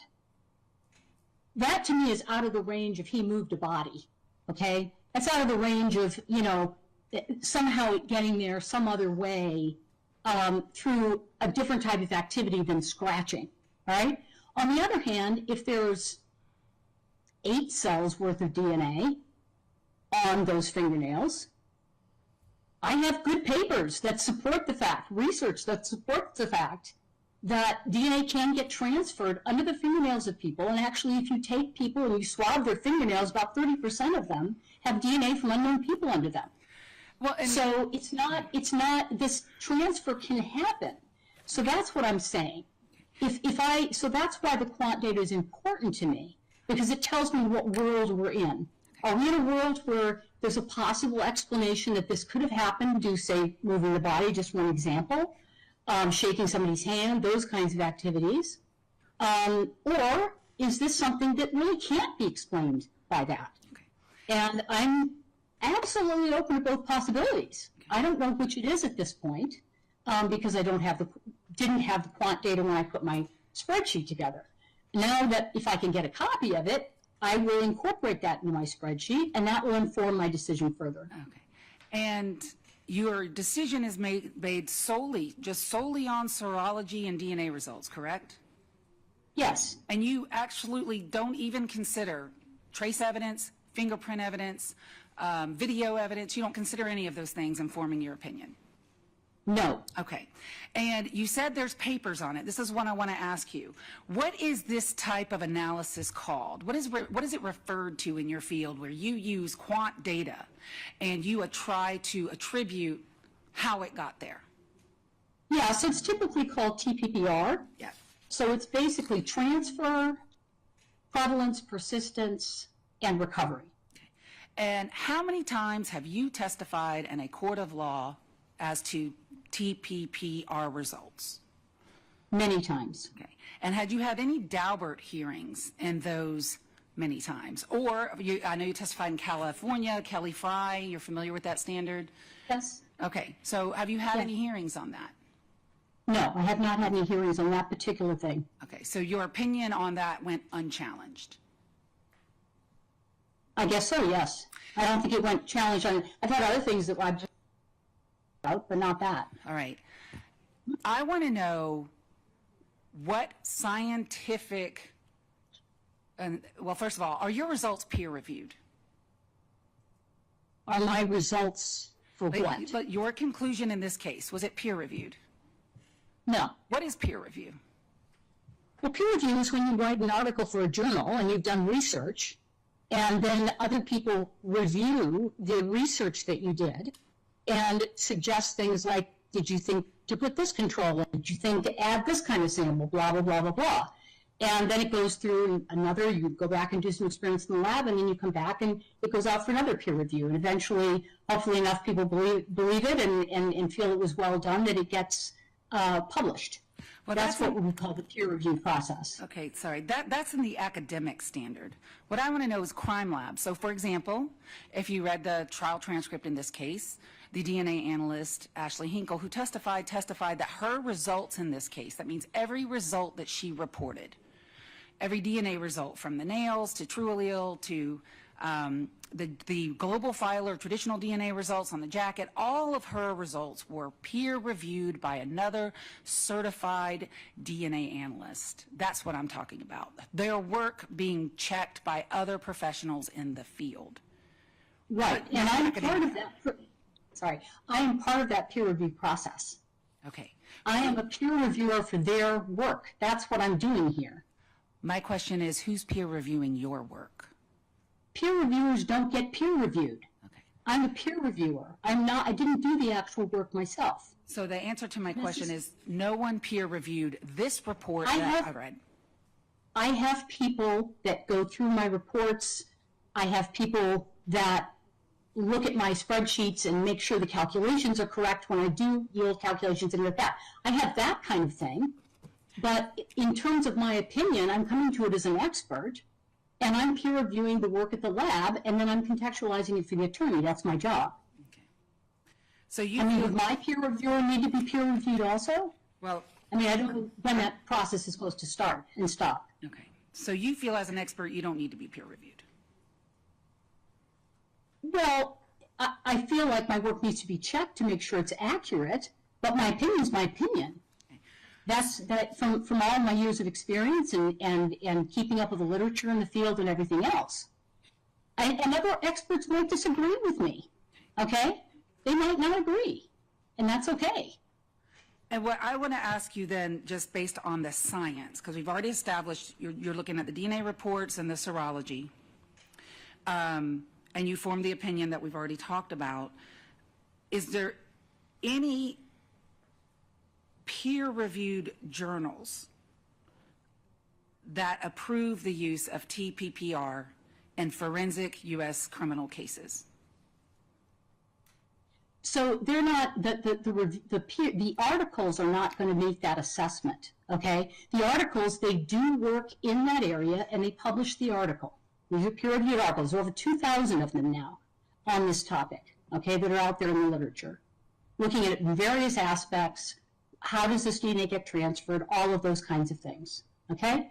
So experts like myself read that literature, stay up with it, and then use that literature where appropriate to come to court and make assessments.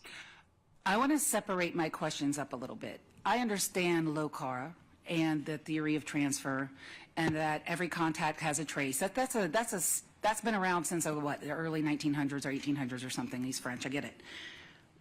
But there is a difference between talking about DNA transfers, just that DNA can be transferred, and attaching the significance of saying exactly how it was transferred based on quantitative data. So my question for you is this.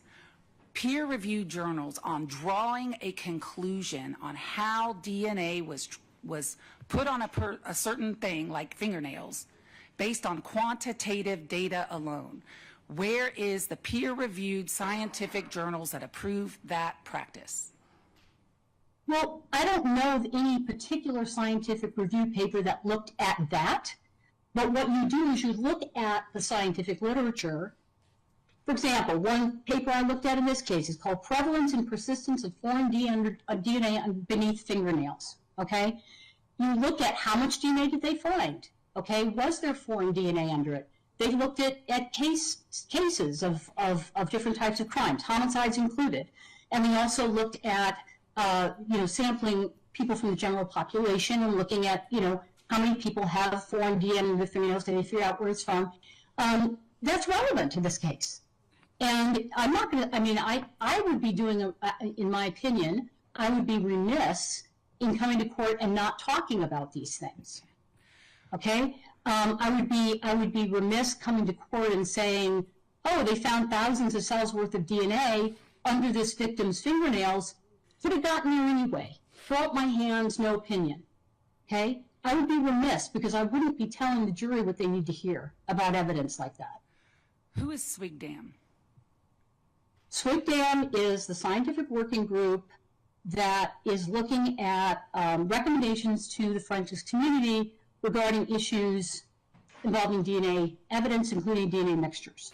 Have you read the December 1st, 2025 report from SWIGDAM and their position statement on just what you're talking about here today, which is using quant values to determine how DNA got on something? Did you provide that to the attorney beforehand? I did. I provided it to him this morning. And I did read it. Okay. I'm making sure that we're talking about the same document. Yeah. So what that document talked about was what is called formal activity level propositions. Okay? I did not do formal activity level propositions in this case. Okay. SWIGDAM does not have a position on what I did in this case, okay? There is a formal process that involves Bayesian networks, and I have gone to presentations on those, and I also think that experts that use those kinds of things at this point are stepping outside their area of expertise to provide probabilities of certain things happening, and those being prior probabilities to what is the case here. And then opining on how probable it would that this would happen or this would happen, and taking that into account when coming up with a specific probability, like it's 40 times more likely or 30 times more likely. I don't do that, and I don't feel comfortable going to court on that at all. Okay, but What I do, go ahead. okay, what I do is that I look at the relevant scientific literature, and I ask myself, is there a possible or reasonable alternative explanation for how that DNA might have gotten there? That's what I ask myself. I don't say it's 40 times more likely. I'm not taking into account anything else. I'm looking at it and going, based on what we know about DNA transfer, is that a possible or reasonable type of explanation, or is it impossible? Is it so unlikely that it's essentially impossible?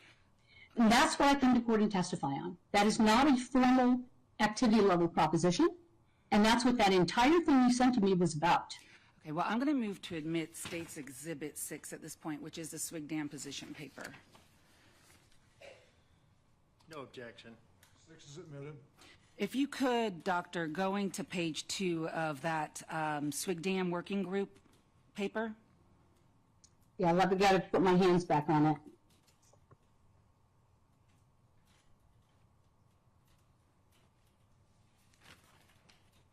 Yes. Okay. I mean, we could read the whole thing. It's in evidence. I'm not going to read it all because I'm not going to waste the judge's time. He doesn't like us to read to him, but I have to read one thing to you. It says the overall effect of TPPR testimony. You see where I'm at? Yes, I do at the top, yeah. All right. Which is what you said you call this, TPPR. May, when taken together with other evidence in the case, tend to make the positions of the parties more or less likely. The weight that a judge or jury gives to the DNA analyst TPPR testimony may be a deciding factor in the outcome of trial.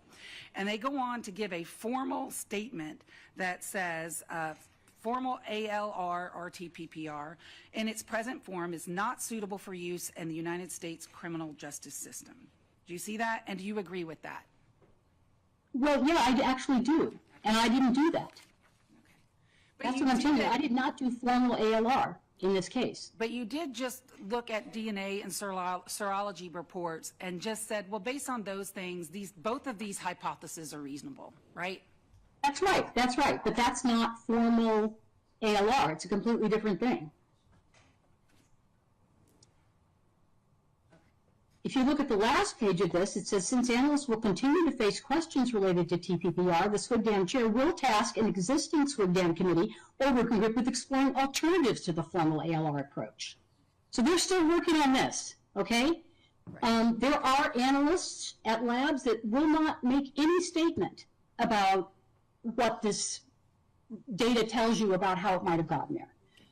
I feel, I would say that there are a lot of people, a lot of experts who are in my camp who would say, I would feel I was remiss if I didn't give the jury that information. There's over 2,000 papers on these types of things now. It's not like we don't have any data. Okay. So that's what I'm saying. This SWGDAM thing really doesn't have anything to do with what I did. And is that because that the formal TPPR signs like a legit, a statistical probability, right? But you did not. Well, yes, and it also uses Bayesian networks, and I did not. Okay. So it's taking into consideration a bunch of prior probabilities of something that can step outside what I feel when I've seen people perform this and show their process, steps outside of the area of the DNA expert or serology and DNA expert. They might be opining on something that is really not, you know, what percent of times when people are smoking marijuana in their backyard with other people, do they share it? They'll come up with a probability of that and take that into account in coming up with some probability of DNA. They don't have any basis for that. And so when I've seen it done, I feel very uncomfortable with it. Because that's not generally accepted in your relevant scientific community, correct? What, formal ALR? Yes. It is accepted in Australia and New Zealand pretty widely. Are we in Australia or New Zealand? But here in the United States, there are some people doing it, okay? There's even training courses you can go through for this. Right. But I would say that, you know, SWGDAM, I agree with them. I come down on the side of this with SWGDAM. SWGDAM is not mandatory. It doesn't tell everybody what to do. It's a recommendation to the community. Some experts disagree with SWGDAM. So it's not, you know, it's like everybody says, oh, SWGDAM said it's got to be true. But on this particular issue, I can say not about necessarily as much about formal ALR, which is not done as much in the United States. It's pretty rare. But the type of thing that I'm doing is not that. Okay? It is coming in and saying, based on the literature, these types of things have been shown to happen and are reasonable for certain circumstances. And if you scratch someone, okay, and all of that, you know, if I saw lots and lots of DNA in the fingernails from a perpetrator or a suspect or whatever, I'm going to be weighing that differently. I'm probably going to say it's not reasonable to say that got there in an innocent way. Or in a way that's another hypothesis given by the other side. And if I didn't tell the jury that, I think it'd be remiss. Did you look at the length of Laken Riley's fingernails? No, I don't know what the length was. Okay. And wouldn't it matter whether someone had long fingernails versus short fingernails in your transfer DNA theory? Isn't that a consideration? It could be. I don't know of any papers that specifically address that. Is that why you didn't look at them? Look at what? Her fingernails. No, I didn't look at the fingernails because I didn't have any photographs of them.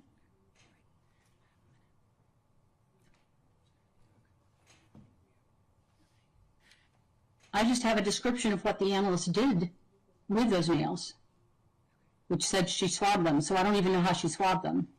And just so that I can go and research this a little more, then what papers are you relying upon if you're not doing TPPR formally, because you're not getting a percentage or probability number out there that supports your hypothesis in this case? Well, I have a whole stack of ones that I rely on. Like I said, in this case, one of the main ones I relied on, because it's relevant to the particular issue of the fingernails in this case, is called Prevalence and Persistence of Foreign DNA Beneath Fingernails. And it's from Forensic Science International Genetics. I'm happy to provide the link or a copy to you, so your analyst can look at it too. I'm sorry, is that the one that was footnoted in your report? No, No. that's a different one, which Okay. is actually a very good review article by Van Oorschot regarding the transfer of DNA and the dynamics of that. So am I wrong when I say that only one scientific journal is in your report, and it's that one that's dropped at footnote 1, correct? The reason I put that one in is because it does a review. It's a review paper, and it references a lot of the papers that I also rely on. Okay. So rather than giving a list of 22 papers or something like that, I list a very good recent review article that goes through all of those things. And that's why you oftentimes do just the review article. But I rely on other papers as well in coming to these conclusions, and some of them are much more, they're quite well aligned with what is said to have happened. Like, you don't want to use DNA transfer papers that, if you're looking at fingernails, for example, that have nothing to do with fingernails. So you want to look at something relevant to the case at hand as close as you can get. I appreciate that explanation, but the answer to my question is the only one in your report is the one that you dropped as footnote 1, correct? Correct. Okay. I was just trying to tell you why. Okay. I think that's all I have, Your Honor. Just a few follow-ups. All right, Dr. Ballard, your job in this case was to review the raw data that was used to do this DNA comparison. Is that correct? Well, I don't know raw data. I was to review the crime lab reports, the analyst bench notes, the electronic DNA file, which we often call raw data, and the true allele material. Okay. And all materials you received in this case, did that come from that download? Yes. And this, did you download it directly from the GBI? Yes, I did. So everything, and you looked at everything that was provided in that download, is that correct? That's correct. However, I will say that sometimes during downloads, in my experience, I've been doing this a long time, sometimes during downloads, particular files do not download. Oftentimes, it's because they have a very long path name. And so I have had things happen before where a particular file does not reach me. And because I'm downloading it from a server or whatever. That's why I oftentimes prefer to get everything on a thumb drive, because I typically don't have those problems. I can just go straight to the thumb drive and not have to download it. So I tried to go into this material without downloading, and I couldn't get in there. I had to download it in order to actually look at it.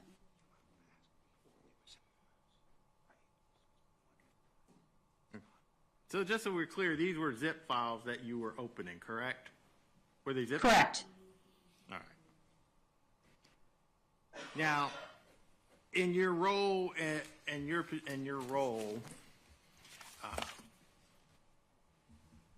you're not hired you're not an expert in fingerprints, correct?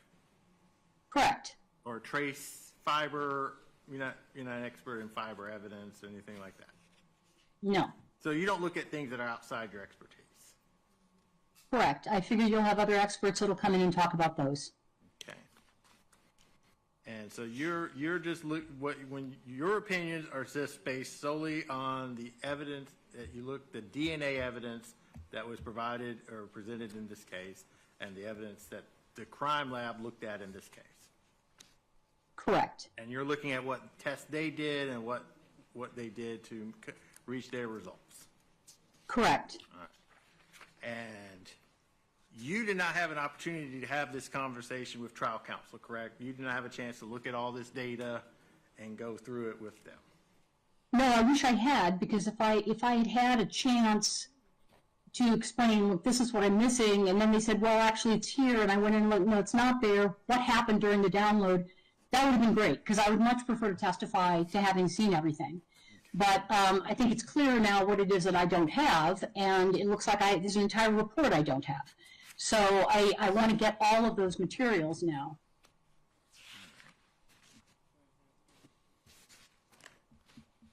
All right. If I could just have 1 minute, Judge.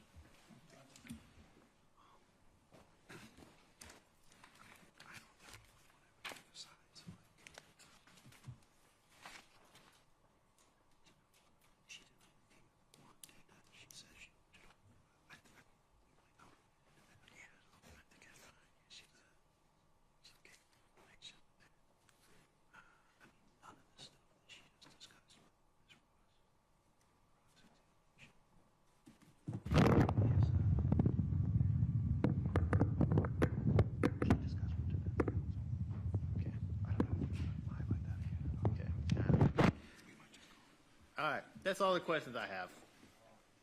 Anything else, Ms. Ross? No, Your Honor. All right. Can the witness be excused? She may be excused. Thank Any you. objections, Ms. Ross? No, Your Honor. Dr. Ballard, you're excused. Thank you. Have a good day. Thank you, Dr. Ballard. Thank you, Dr. Bauer.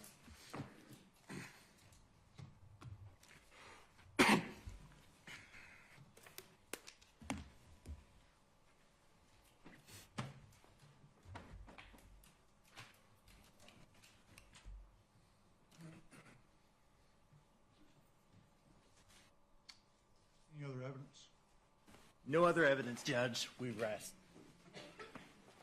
The only thing, just to clear up the record, Your Honor, is that for State's Exhibits 7 through 10, I said it in my questioning, but I want to make it clear. During our unexpected and unanticipated break this morning, I had the time to go through Defense 4, which is the thumb drive that they say is the documents that she got. And the States 7, 8, 9, and 10 were printed by the state from Defense 4 today. So just so that is clear for the record.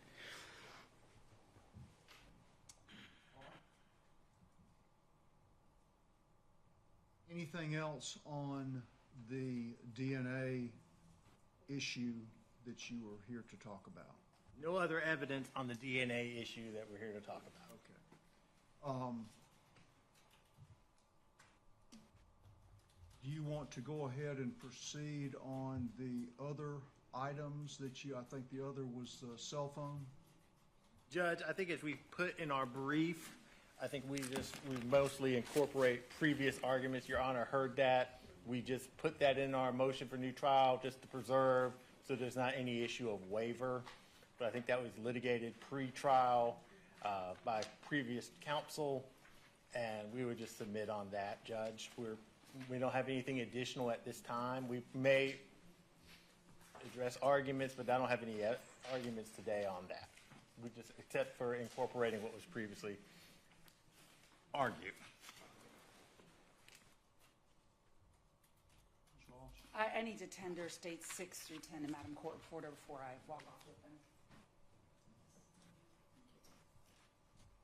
And, Your Honor, the state would only have argument as to their enumeration of error, and it won't even be that long, but it's their burden, so it's a weird position for me to be in when I don't have a burden. But I would like to be heard orally before briefing, and I know they're going to request briefing, so I don't know how the court wishes to proceed. We'll talk about that, but I'm going to go ahead and give you an opportunity to give me a summation if you want to do that.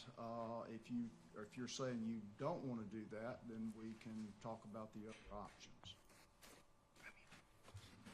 If I could just have, Judge, if I could just have like 5 minutes, and, because we were just, we were going to submit, just, you know, we were going to submit to a briefing schedule and submit our arguments in brief after having a chance to review the transcript of Dr. Ballard's testimony.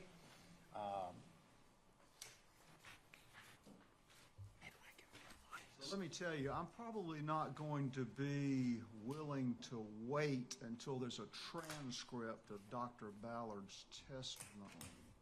So I don't know if that's helpful or not.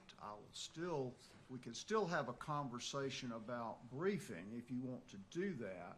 But here's what I envision, is something like this. We come up with a date that I simply get briefs and proposed orders from both sides. That's also I'm agreeable. not looking That's agreeable. I'm not looking for response briefs after that or anything else. How's that sound? I'm okay with that, Judge. All right. So talk to me about time frame for you, Mr. Luttrell and Mr. Dowds. We'd ask for 30 days, Judge. Ms. Ross? That means mine's due on the same day or a different day? Same day. The 30 days will be acceptable to the state, sir. Would Your Honor prefer us to do it as in the form of a proposed order? I know some courts want it as a proposed order or brief, but I'll. Two separate documents if you want to do it this way. One's a brief, and I don't know why they call it a brief, because I have this feeling that that's not what I'm going to get, but you can be guided by that. Both sides can be, because I'll remind you that I have lived this. I mean, this was not a jury trial. This is something that I've had. So anyway, but it's, for instance, argument dealing with the cell phones, a citing to the transcript page numbers would be helpful to me. I'm just trying to say what would be helpful to me. I'm just looking for a brief and then a separate proposed order if you want to give one. Okay. That's your proposed order would not be very long, probably. March 2nd. Would be my guess. But and I'm just trying to say we don't need to get a situation where we're getting reply briefs and that sort of thing. Because it's fairly straightforward, I think. So, 30 days? 30 days. All right. So that's the end of, Technically, it's March 2nd because the way that February is short. it is. That- What is, March 1st is a Sunday. so that works out. It's quite smart of the state. I would like to just hammer down a specific date. I guess Why don't we say 5 p.m. March the 2nd? That's a Monday.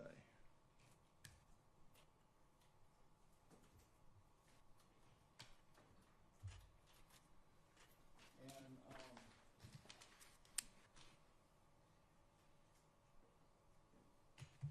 filing is, of course, that's fine, but I'm really more interested in sending me a copy electronically to my office. Yes, Your Honor. Yes, Your Honor.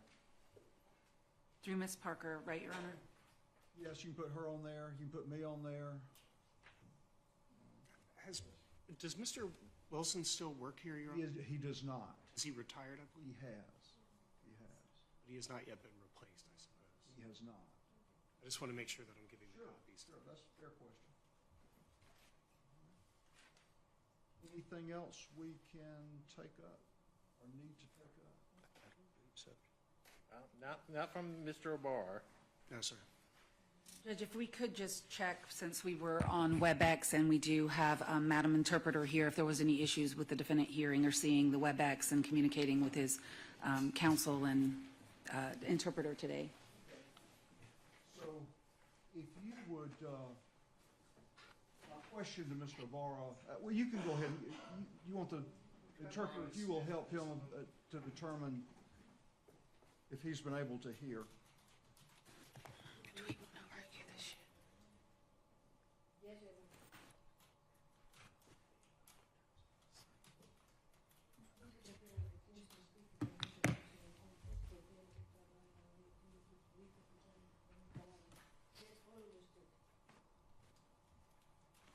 satisfy your question? It does, sir. Or Ms. Ross, I think it is actually Ms. Ross's question.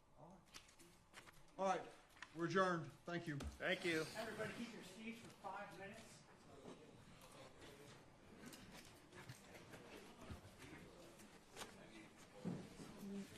Then we're clear to move. SMU has to get out first.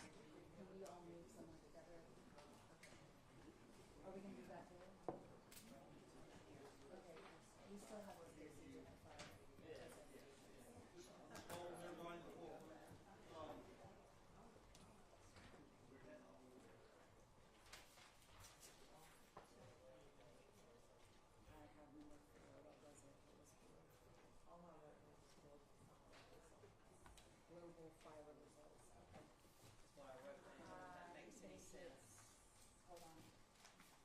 I have it here. I have 4 and 5. Yes, you did. I know myself. Yes, you did. I run off with evidence all the time. You can.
Maybe the rest of them, because if we marched out, her report is in 5.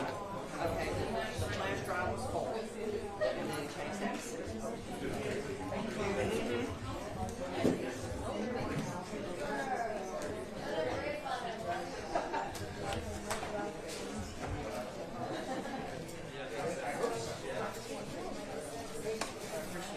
Wait a second. Her report is what? The flash drive is 4.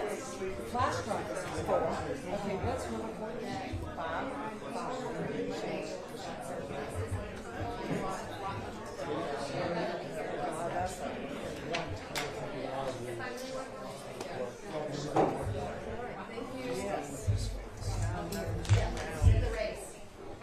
Okay, Todd, thank you. Yes, sir. Very welcome. I'm sorry. The trial. Mr. Latrell. And I'm gonna have a day Error. of being honest. We had